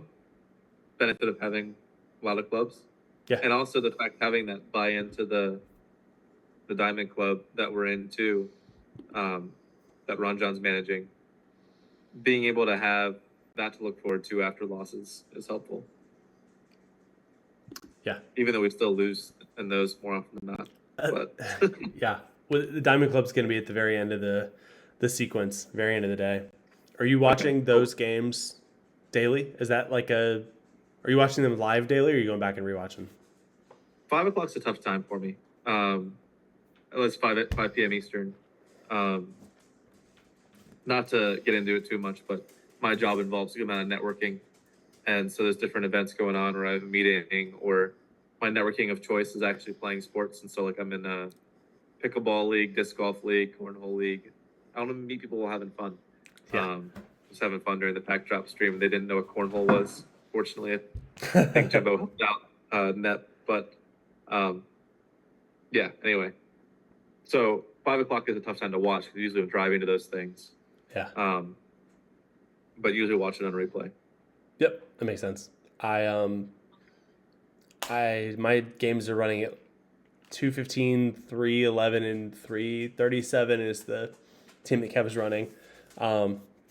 And my son's school lets out, older son's school lets out at like 3:45. And so a lot of times I'm walking to school and have kind of a blocked schedule for my work, and then walking to school, watching the phone, and then picking him up, which has mixed results because if I lose a tough one, a lot of times I'm in the walker pickup line, pissed off, waiting to grab him. But I can usually let go of it pretty quick once we get walking home and ask how his day was and stuff. But I certainly have been sitting in the walker line kind of annoyed, like 14 shots, 7 on target, and he had 6 shots and 2 on target, and he still beat me. Just mumbling to yourself. Yeah, yeah. I try not to walk. I'm on school grounds. I think they have a campus police. I'm not trying to get not trying to get arrested, but those conversations are going on in my head for sure. But yeah.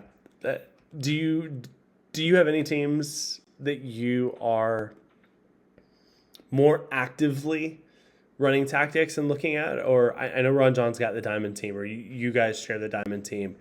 Are basically all of the process teams kind of on this rotation that you have?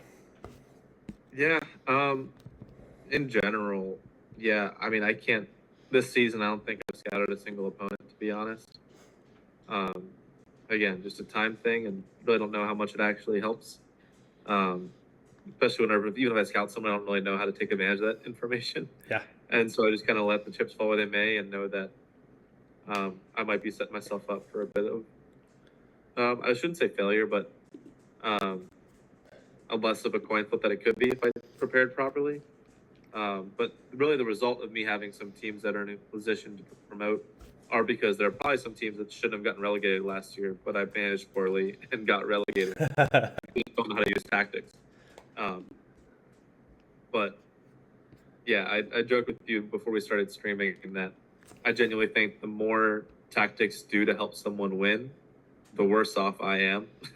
Because people that have time to do tactics or know what they're doing is going to be worse for me. And so I'm pretty happy as long as the engine takes to get it down. Whatever, more variance, the better for me. And people don't like hearing that probably, but that's just the situation that I'm in. Yeah.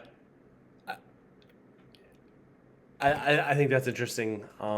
It certainly took me a while to kind of work through things. I talked a bit about that on the show with Kev, and felt like between Palmer and Kev had two very different approaches to tactics. And as a general statement, I think they're both working for both, Yeah. which is interesting. And I know Nep talks about the no tactics tactic of I'm leaving everything kind of in the middle. And he's had some pretty good success with a lot of teams as well. I don't know how much that will change going up the ladder. Yeah. Go ahead. No, I was agreeing with you. I suspect and I hope that in Diamond, when you have such a fixed group, the tactics are a little bit more critical, and a lot of the teams are going to be fairly close in rating. So you're not going to have these like 150 point gaps where the one team should just always win. They're quite close. So you would hope that there's some sort of competitive advantage there picked up. But yeah, I do think Ron John wouldn't mind me saying this, but we were talking today. I forget, are we going to Diamond Club later, or is that something that you planned on going to at some point? Yeah, go ahead. I didn't want to jump it. But basically, we weren't projected to do well, and we haven't done well to this point. But over the last couple of matches, he was like, "I think I found something." He changed a thing, and we're riding a 2-game win streak, which doesn't sound like a whole lot, but whenever you lost a lot before that, it's pretty nice. So we're still second. We're still second from bottom, but we just got a couple wins the last couple of days against not the lowest level clubs, and so they're clubs that we would aspire to be competitive with. Yeah. Frankly, if I'm being honest, I would have rather won the cup game against Amsterdam Lions and then lost the league game. But maybe he just stuck with his tactics and Ron John found something. But Naples Gold Feathers, I feel bad for her to an extent. Like that's our second win against him, and I know he's a big anti-variance guy. But to Ron John's credit, I'm pretty sure it's not variance; it's tactics that he's put into play that are working against at least against him.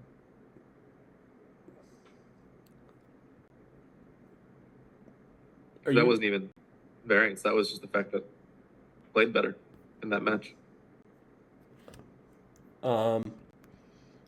Two different schools of thought. He had more shots. You had better quality shots. Quality over quantity, in as far as shots go, in my opinion. Over clubs go, maybe I'm more of a quantity over quality guy. But you can adjust this. You can adjust those in the tactics. Are you a believer in 5 at the back, or is that just kind of how the chips fell? I've looked at like 2 different teams. I think both of them have had run 5 at the back systems. Yeah. So for my personal club, it frankly just came in how I packed players. I don't know soccer well enough or football well enough to decide how I should run my club and what tactics to use, what would make sense. I just packed a good left wing back in one of my first packs, and I was just stuck with that formation from that point on. And with this club, it was kind of a similar thing. It was like, okay, what players do we all have that are diamond quality? Yeah. And what formations can we run based off of it? So we started off with what Ron, John, and I had. And then whenever we talked to Big Wilbert, he was like, well, I got these players I could throw in to kind of round it out. That's kind of how we got where we were at. Charles is always playing center mid. He's not actually a left mid in our games. but I think we're a pretty well balanced club as far as contributions go. 16 players, so we are pretty limited on the rotations we can run. Yeah. That's kind of how I'm used to running things, and I guess Ron got used to it enough too. But to start the season, before Charles kind of had his little growth spurt, there was kind of understanding that some of my players weren't as good as the other two guys, and that or Big Wilbert was contributing some good guys, and Ron John had some top guys, and so I felt like I wanted to put in the sixth guy, and so it's 5-5-6 right now, but we still split the rev share evenly. Yeah. And ultimately, I'm in it for the partnership. It's fun to kind of have this team with these guys. We really haven't talked to Big Will much about it throughout the season. And I think it's one of those things we both appreciate his tactical advice if he would bring it, but also I think it's good for not worrying about some sort of collusion with him having his own diamond club. Yeah. And then that separation could be beneficial. And there's a plane flying up. I'm right by Harrisburg Airport, so sorry if that's loud.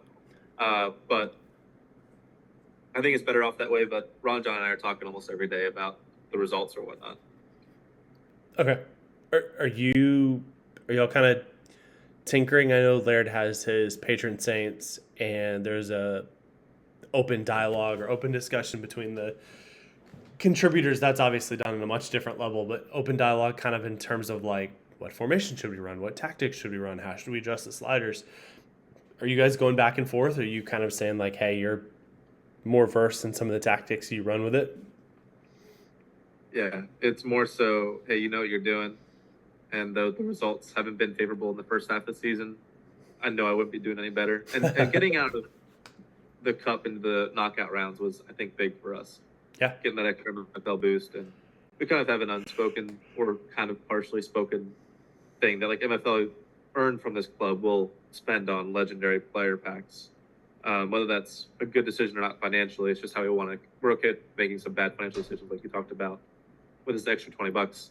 We're okay with spending maybe some bad MFL ratio-wise on Lego players just to be in this top realm. Yeah. So even if we go down to plat, we're hoping to bounce back up to diamond in the seasons to come. So, yeah, as far as tactical conversations go, there's not many of them. It's just more about, oh, that result was good, that was bad, that was a bummer, that was surprising. And kind of, I had some tactical input early on, but it was more so observations than anything else. I don't even know if that was beneficial or not. I've had those feelings as well, just managing my own clubs. And I'm like, oh, I noticed something. I'm going to make a change. And then like 3 games later, I'm like, I don't think I did anything. I don't think I moved the needle. Yeah. You guys you mentioned coming back to Diamond. You need a little bit of luck, but you guys can, or tactics. Hopefully you figure something out, but you need a little bit of a jump. I'm not going to ask you to share secrets. I'd be really curious to kind of hear what that is. I've been confused as hell with a 5 at the back, and I've basically just abandoned it. I've run some things that are a little bit more familiar for me with the Spark Club. There has to be things that make big adjustments. It's fun to go through and kind of learn those and be like, oh, this seems to be working, whether it's running friendlies or whatever. I enjoy that. You talked about a couple minutes ago, not doing a lot of tactics, not testing a lot, and I don't know if you said testing, but I think you should do it if you enjoy it. Palmer talked about not doing it, and my kind of takeaway was don't do it. It's a game that we play for fun, and if you don't enjoy that piece of it, then don't do it, and if you do enjoy it, then do it and spend time. And I don't know that it's helped me, but I've kind of enjoyed the nights where I'm going through and testing and, hey, what if I switch to controlled, or what if I go a little bit wider, and trying to tinker with it. Yeah, going back, I think everyone should do what they enjoy. If it's trying to min-max tactics, if it's trying to min-max player purchases and pack purchases, then do that. I don't think people should get too stressed if, hey, it's better to buy common packs, but I want an uncommon player, I want a rare player, I want this. Like, do what you want to do, enjoy the game, and have fun with it. Yeah, but that's the most important thing, and because otherwise you can get burnout, and that's not the goal of this. And I first got into this game because I just really have always enjoyed player development in anything I did, whether that be like Madden Ultimate Team, FIFA, not Ultimate Team, but Madden. I guess some level of progressing your team is just upgrading your cards, but um, just like franchise mode, different things. Remember this one game when I was in like high school? It was like an NFL Facebook game where you could just like update your teams and rosters. You never actually played the game; you just managed. I kind of like that aspect, and that's what I kind of fell in love with here. Um, I've been in it kind of relatively since the beginning. It's pretty cool to see where the game's come and where it's going, and it really does feel like the sky's the limit. Um, and that's ultimately why it was middle of last season. I think I was talking to Ron John or somebody, and it was like I want to figure out how I can at least get my buy-in back, just so I can feel good about being at break even no matter what. Yeah. And then I was like, no, screw it. Like I don't see the game going anywhere. I feel like it's really growing. Like why would I pull out when it's still going up? And I don't see it coming. I don't see it coming down anytime soon. Um, so just to reiterate the fact, I'm selling players. I'm not taking money out of the game. I'm just moving it around. Cycling. Um, Yeah. yeah. So it's a lot of fun. Find ways to love the game, enjoy it in your own boundaries, whatever that looks like. And yeah, find your competitive advantage if you enjoy that sort of thing. If your competitive advantage is running scrimmages, not scrimmages. I don't even know the name because I don't do it. What's the Friendlies. Yeah. friendly? Yeah. If that's your competitive advantage, you enjoy doing that, do it. But if it's just managing multiple clubs, like the time people spend doing friendlies, I'm spending just doing my rotations just to field the players. Um, yeah, and I'm happy to have that conversation more. Just also just to I'll plug my channel one more time. If you have any questions, DM me, and I'm happy to make a video about it. Because I just want to talk about MFL, and I'm running out of things already as far as what I can do to like feature a video on. And I also don't know how to have one-way conversation. And so having two people in the stream that comment once make it hard to have a conversation. And so I love this. Yeah.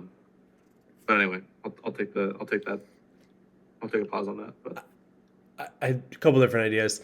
I might need to start saying not financial advice. You brought up a good point though.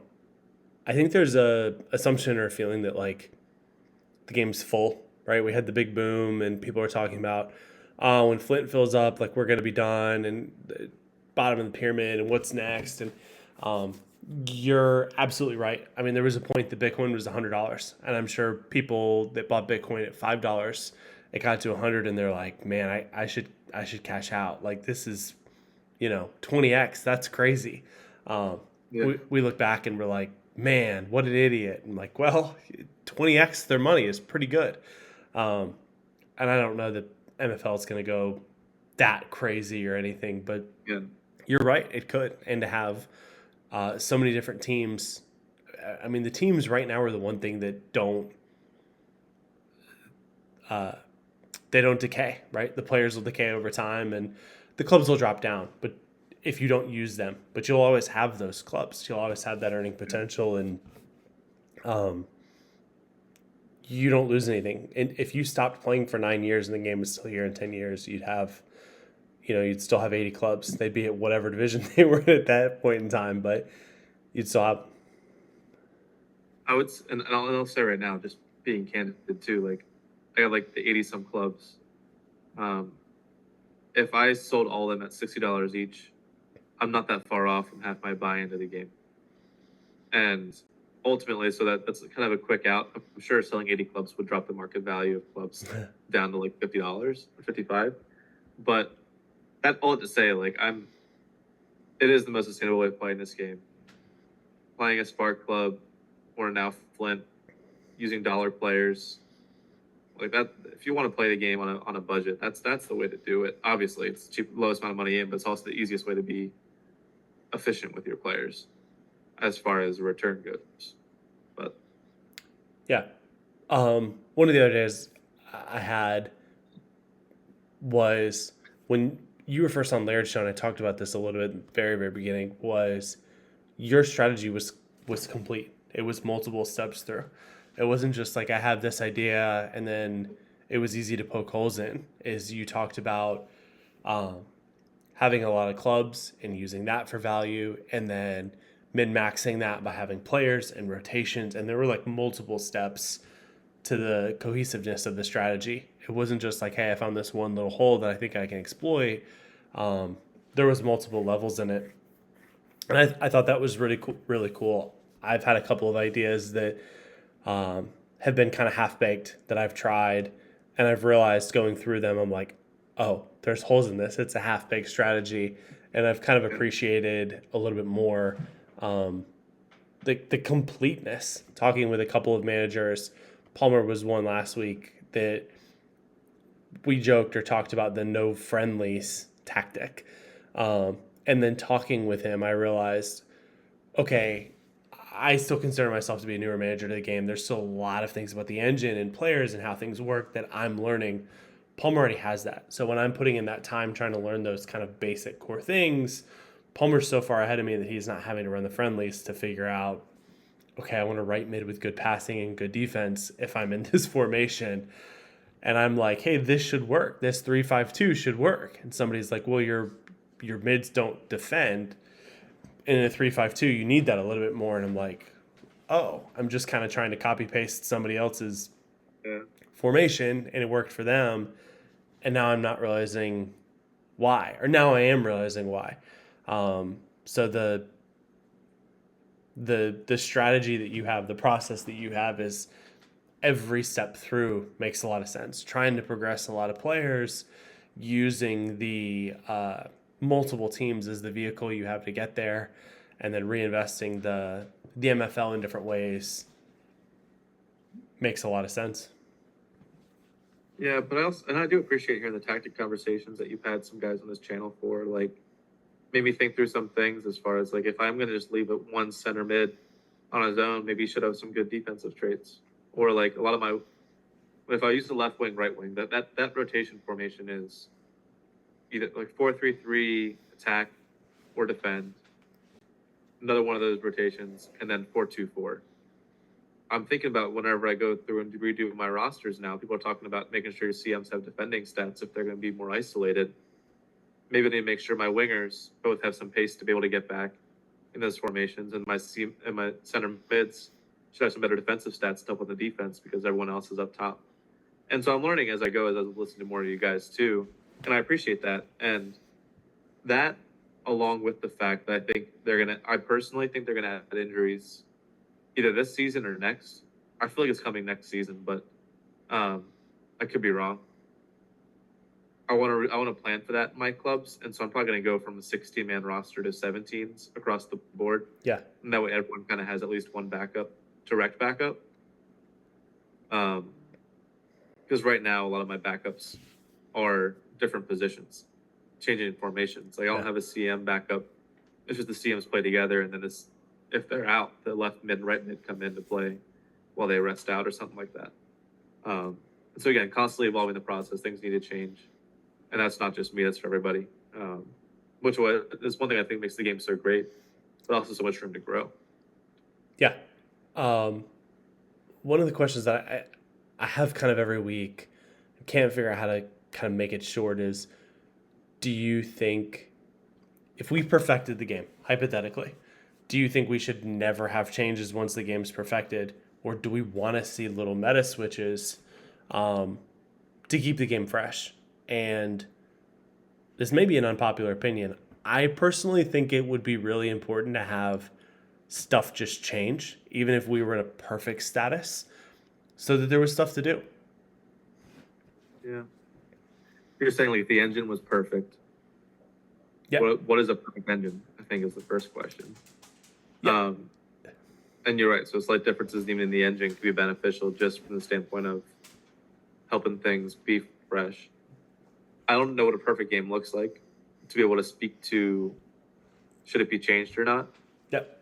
There's always been room for more growth, always been room for more in national leagues, however you want to have that structure be in place, or international leagues, I guess is the technical term. I think we're just far enough away we don't need to worry about it. Yeah. But It's an interesting question to ask, though. Um, I- so the question about like what does a perfect game look like? I don't think anybody knows. I think the answer is different for different people. Um, That's true. I have played a couple of strategy games. There's one game in particular that I've played a lot. I talked a little bit about it on one of my other streams, and there have been times where the balance has gotten pretty good, and the game has actually gotten stale because people have kind of figured out like exactly what to do. There's no learning process, and then it it becomes kind of like the skill expression drops a little bit because it's solved. Like if you think about uh, tic tac toe, there's no skill expression in tic tac toe. It's a solved game. You just know what you're supposed to do. There's right decisions and wrong decisions. So like as a Yeah. kid, as you're learning tic tac toe, it's fun, and then as an adult, tic tac toe is like awful because it's just a solved game. You're like, we're not. There's no mental competition. It's a solved game. So to use that as like a very, very, very simplistic example, if this ever became a solved game, I think it would lose some of its appeal. I think it's good to just shuffle stuff, so that we're constantly like kids playing tic tac toe, and I think we're a long ways away from that. But as frustrating as it can be at times, I think that's really good for the game to have kind of some of these changes and some of these shuffles, and it's Yeah. fun for me. Yeah, I do think if it's ever going to reach the point of some level of perfection, that perfection has to involve a rock, paper, scissors, like you talked about earlier. Yeah, Because that way there could be some level of you need to kind of play the mental game with your opponent as far as what formation you're going to run. Okay, I'm going to do this. And there's some level of still back and forth as far as how do you attack them. You can't just have a meta formation that is going to rule them all.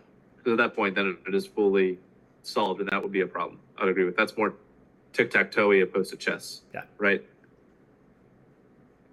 yeah. But And then like if we had a 4-3-3 defend, that was like the best, and then the game just came down to like which team had the better defensive stat on the holding midfielder, and then like the next most important thing was pace on the left back. Then we wouldn't have as much interest in the marketplace, and there's just so many different levels of that. Talking to different managers and how they approach marketplace and how they approach stats um, is really interesting and really fun. I kind of realized some of that talking with Obi, and I was like, "Are you prioritizing dribbling or passing a little bit more?" And he was like, "Well, a lot of my Legos have both, so I don't have to make that decision." And I'm like, "Well, that's less yeah, fun." I remember that. Yeah. I'm in the uncommon space where I'm looking at the marketplace and saying, okay, there's or loans. Loans are probably a better example, and I'm looking and saying like, hey, there's 15 guys here that are 70 rated that are all kind of different versions of the same position, and like which position do I want? And then going back to kind of an initial thought process that I had a couple of minutes ago is like, okay, if I'm in a 3-5-2, the left mid probably needs defensive stats. Those are a bit more important. And if I think I'm going to run a 4-1-2-1-2, then maybe I want to edge more on passing and I can sack those defensive stats. So having that like Yeah. cohesion is fun for me. Are you looking? Interesting question as somebody that runs such a big agency and prioritizes progression and stuff. Do you look at kind of some of those tie-ins? You just said you were looking a little bit more about the center mids and the defensive stats. Do you look at some of those individual stats as you go through? Historically, no. But I think going forward, I need to. And something I mentioned kind of earlier. I think it was in my stream today, as far as like if I want to have the players progress where they need to progress in the proper divisions, I can't be getting relegated with clubs that are too good to be relegated, just purely based off of my inability to be tactically smart. And so I realized I stepped my game in that sense. As the community gets smarter and as power creep becomes real, and as I think it becomes more difficult to get your value out of your players, I got to focus more on tactics on some level. There's only so much I can do with my clubs that I have, but there is ways where I can structure my team to be in a baseline of better success than where they're currently at. And so, yeah, I mean, I mentioned and I we have vacation next week. I'm pretty excited about that. But I'm also excited, ideally, just sit at the lake, on the dock, or on the porch and just like work on my NFL teams. Like that to me is going to be sounding like so much fun just to put them together. It'll be before the season's up. It'll be just be planning for the next time around. You mentioned expecting injuries next season. I don't think we're going to have them next season because the experimental engine is out and it's not in there. I think if it was going to come out, don't quote me on this. I think if it was going to come out next season, I think it would have to be in the experimental engine so that they could start to work through stuff. But maybe they're so far ahead of me that they're like, nope, we've got it figured out. We don't need to experiment it. But like, that seems impossible to me. The experimental engine had it wasn't calculating match stats when they first released it, and I saw a free kick taken inside the penalty area. And both of those things, the dev team has basically said, yep, it's an experimental engine. Those are bugs. They're known. They'll be fixed. Those will not ship live.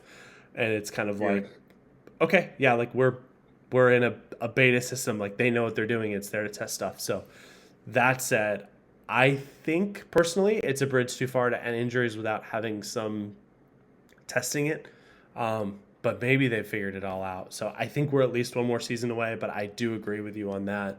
Kind of that space. I guess how would you expected to see injuries in the engine?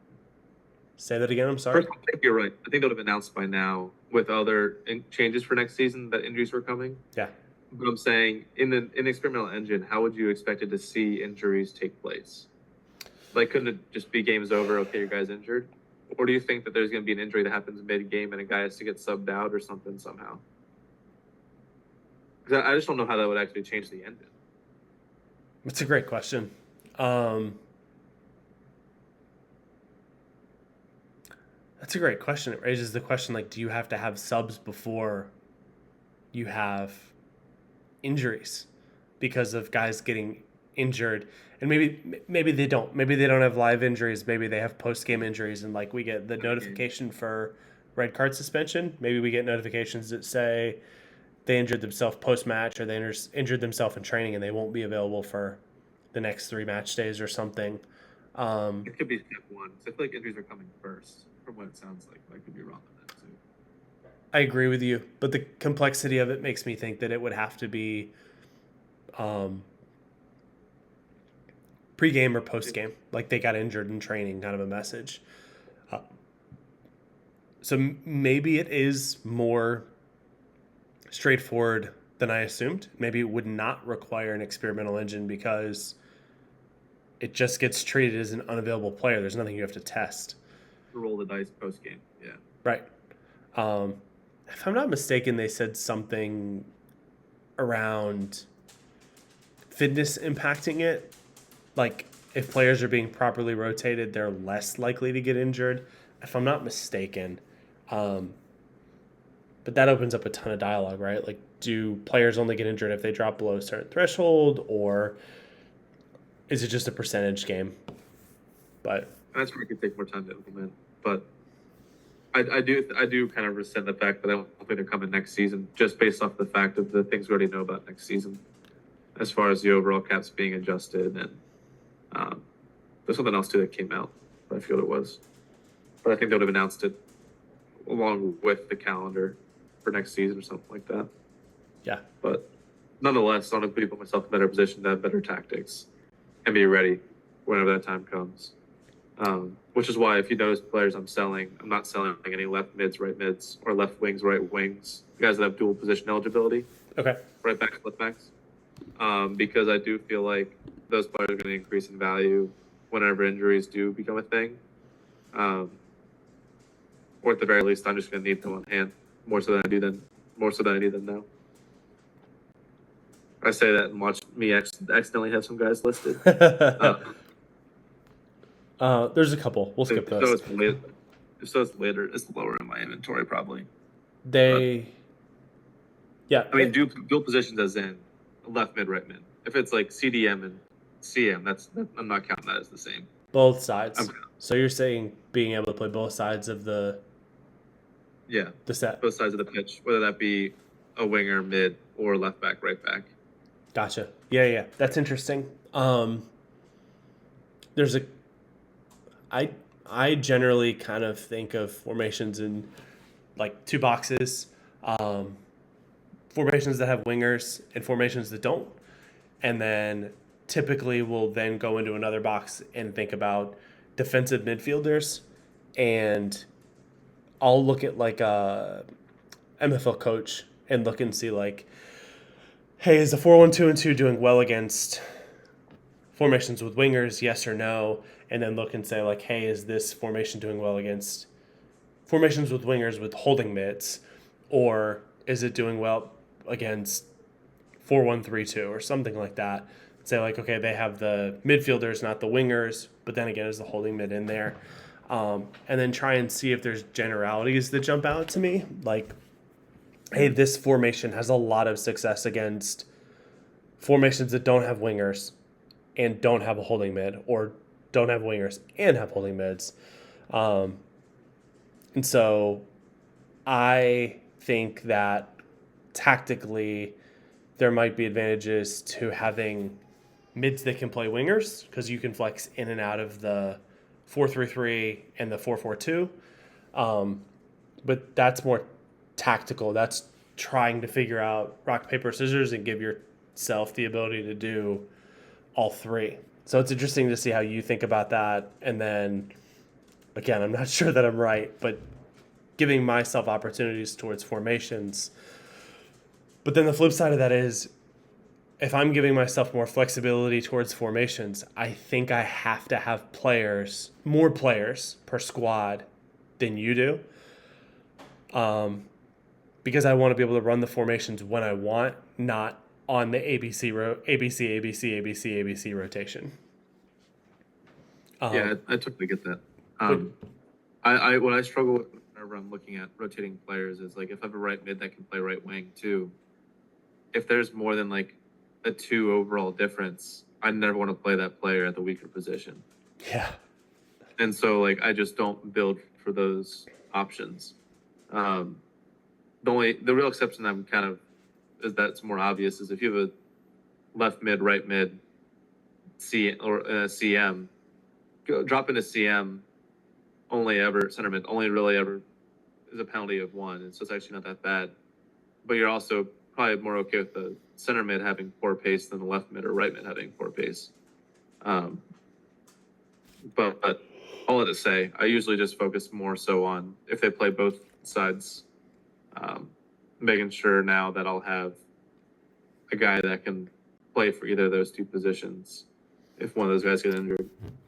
Because red cards are already hard enough to manage, to be honest. High end injuries, there may be some forfeits in the future, just straight up. Just because if you have two or three guys on a red card and you got 2 guys injured, 5 guys, 16-man roster, 17-man rosters, you just can't field at a club. Yeah. But I think that's what they want. They want more players per club. I'm just going to fight tooth and nail as much as I can. They're trying to keep my rosters limited for playing time. If you structure 100% progression by playing 80% of games, I want everyone to get 80% of games. But yeah, that makes sense. Probably getting ahead of ourselves with a conversation, but it's great to think about trying to plan for the unknowns. Because to your point, like it would suck to have a guy get injured for half the year and then he gets 7 games. How does that work with loan agreements? How does that work with some of the other pieces? Or like, hey, we want progression. Like I don't want to waste a high progressing player. And maybe it's part of it. I mean, we have stories in real life where we're like, hey, this guy's supposed to be incredible, and they just get hurt and don't make it out. Yeah. I do feel like whenever that time does come, they're going to need, if a player gets injured, that's got to count towards games played. Just for contract reasons and because you can't blame the manager for that. And it sucks to be that agent, but at the end of the day, that should not fall as a penalty to the person that's playing them. I guess unless their fitness is low. If that's the reason why, I don't know. That is dicey. That is dicey.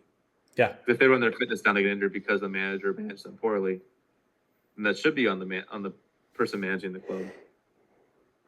Yeah.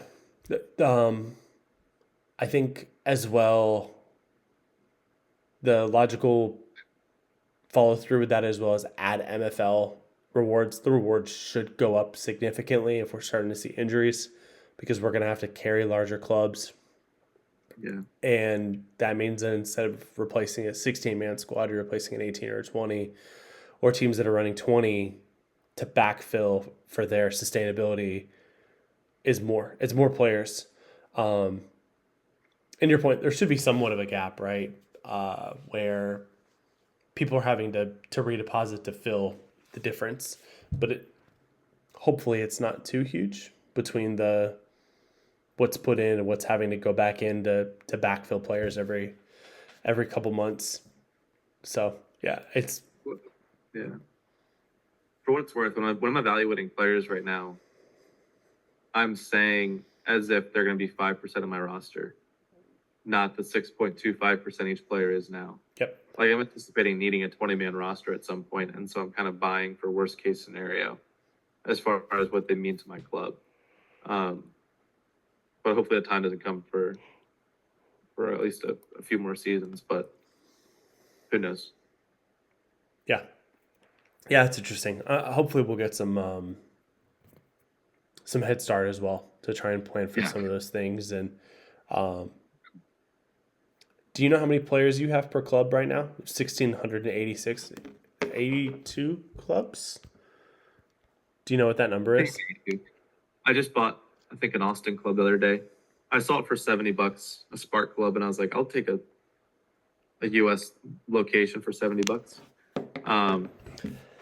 But no, I don't, only because not all the players are on my own agency. But I would say the vast majority of my clubs are 16 players.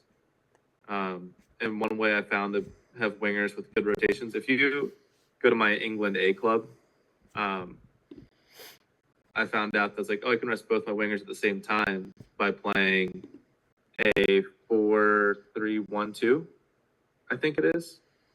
Sorry for making you scroll. Did I pass it? But I think, yeah, they should be in stone, I believe. Yeah, there they are. Now I don't know a match recently that I had where I played that formation, but it's a way of resting wingers at the same time. There you go. There it is. That I was like, oh, I can do a 16-man rotation with wingers when I didn't think it was possible before. So that was fun to figure out.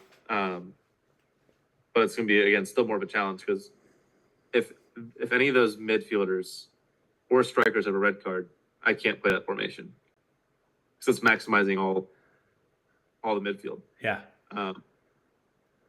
Yeah. So, and there's no way of doing it if you're playing a 4-3-3 defense because there's no formation that has 2 strikers, 3 center mids, and a CDM.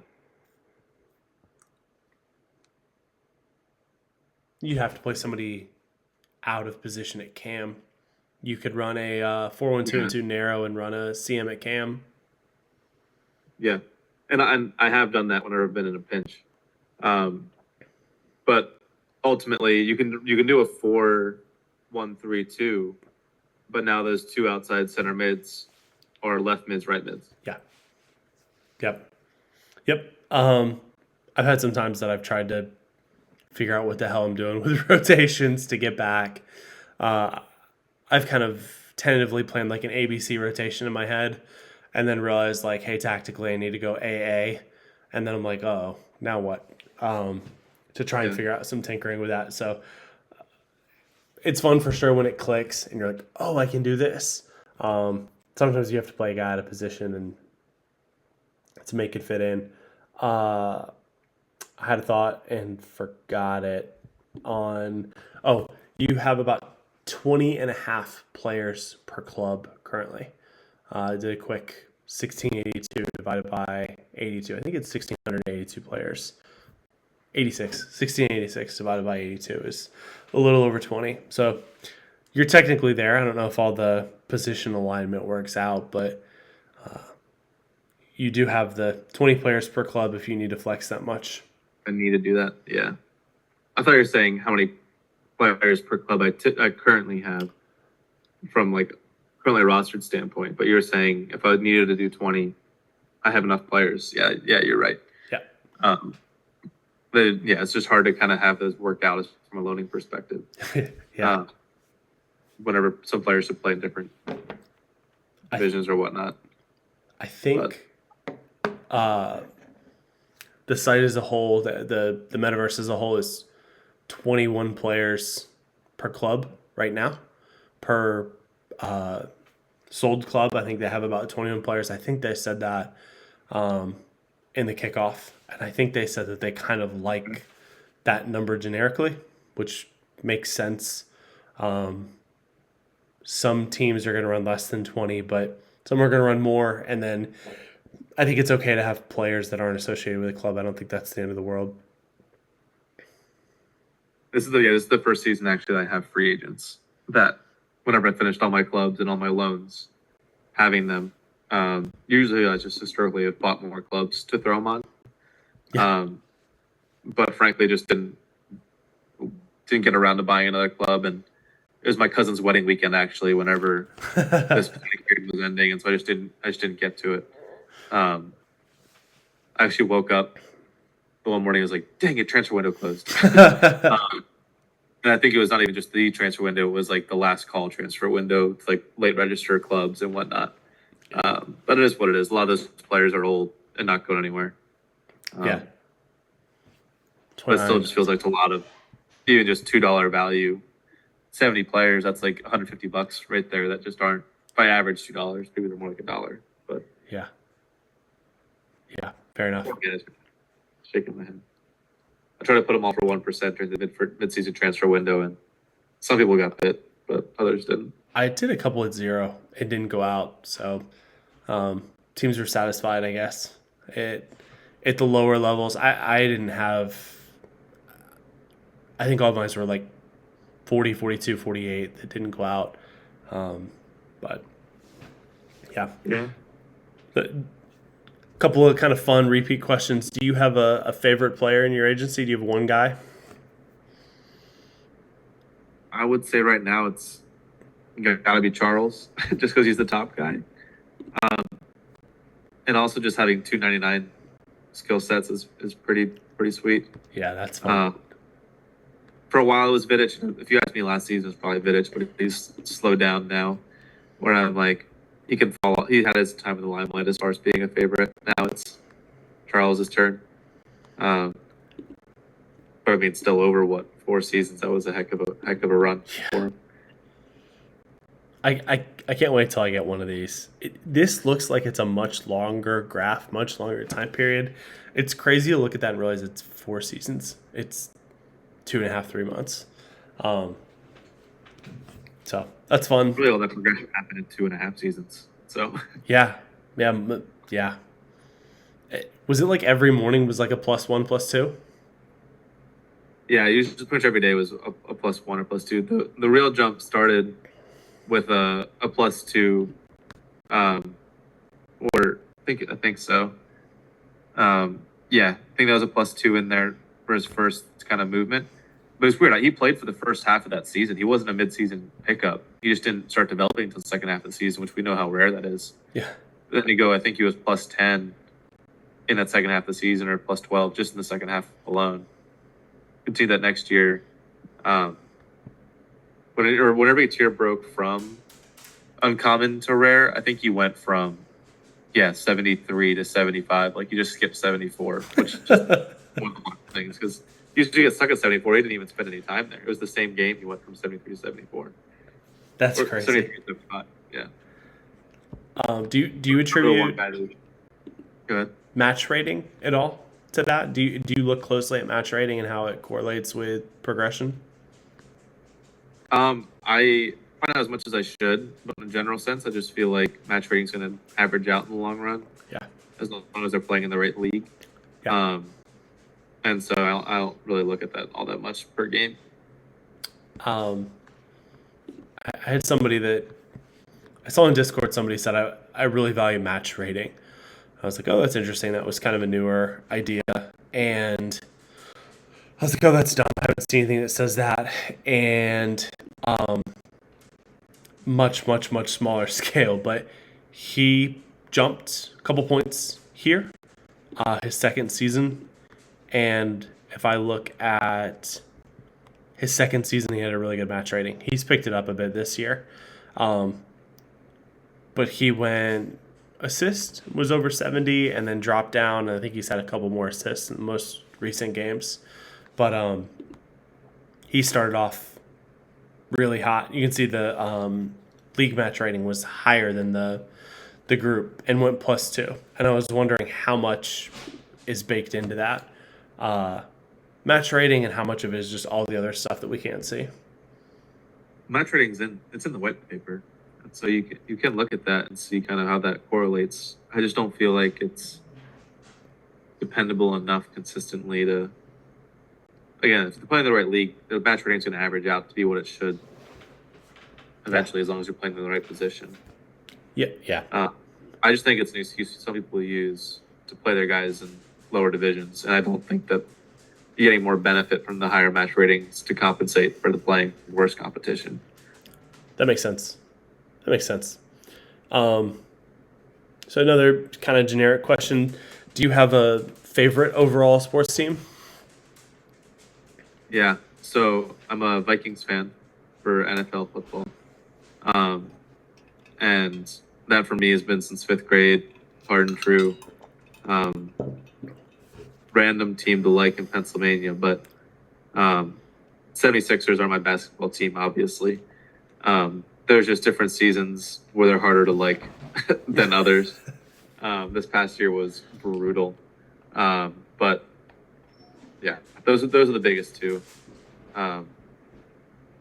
Was Vikings Dante Culpepper, Randy Moss? It was that time when I started watching them. It was kind of like the very end of that. Okay. I was like in 5th grade at the time, and long story short, I liked the Eagles whenever I was younger. And then my dad took me to an Eagles Buccaneers game. The story goes that the Buccaneers killed the Eagles, and I cried the whole way home. Again, being 5 years old. The next day, I guess I was a Cowboys fan apparently, and I was mostly not in spite of the Eagles, but because I just picked a new team, and my neighbor was a Cowboys fan. I looked up to him. Yeah. All different teams. Followed Emmitt Smith to Arizona. He retired. Like the Niners because they were good. Followed Jerry Rice to Oakland. He retired.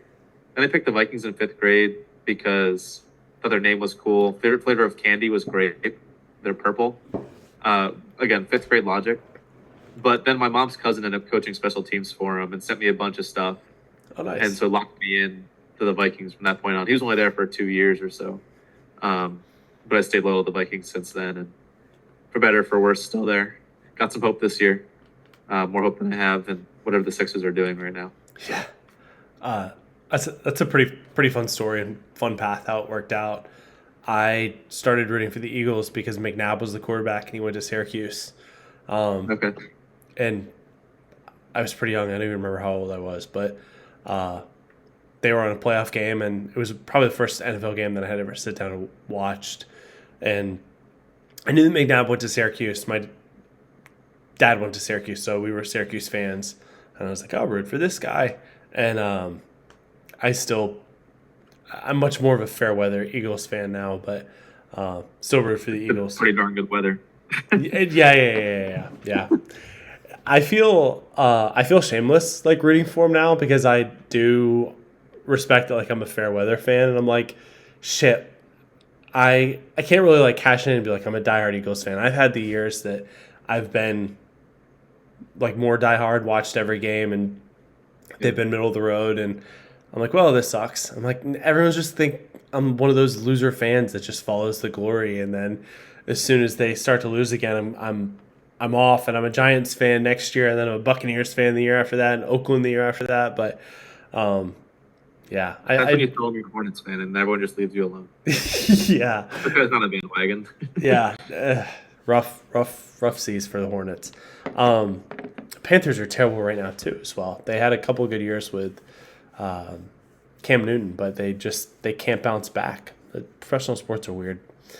Yeah. But anyways, any additional notes, closing things you want to talk about? I can't think of any at the moment. I mean, I could, again, do this for a long time, but I also got to be up in 5 hours. And so it reaches a point where it becomes a bad decision. But I really appreciate you having me on, and I'd definitely be happy to do it any other time, as I've been on with Laird a few times now. And it's a genuine offer. People that want to talk MFL, shoot me your phone number and we'll talk sometime over the phone. I don't even know. But yeah, no, it's great sitting down. Looking forward to watching some more of your videos going forward too. Yeah, awesome. Thank you for joining on. I'll definitely have you again in the future. I do, like I said, kind of in the beginning, I want it to be good, and I want there to be like a kind of an excitement and a buzz and enjoyment. I do hope to have people on for repeat sessions, but I want to make sure that, like, I'm doing my due diligence and I have questions and I have stuff, and I don't know that I'm prepared to go through again and kind of start over and go through some of the stuff, and I want to make sure that the quality is there as well. So definitely have you back on. We'll definitely keep chatting on Discord, and definitely be in your live streams, asking you questions and poking around for sure. So thank you again. We'll talk soon. Yeah, sounds great. Thank you. See ya.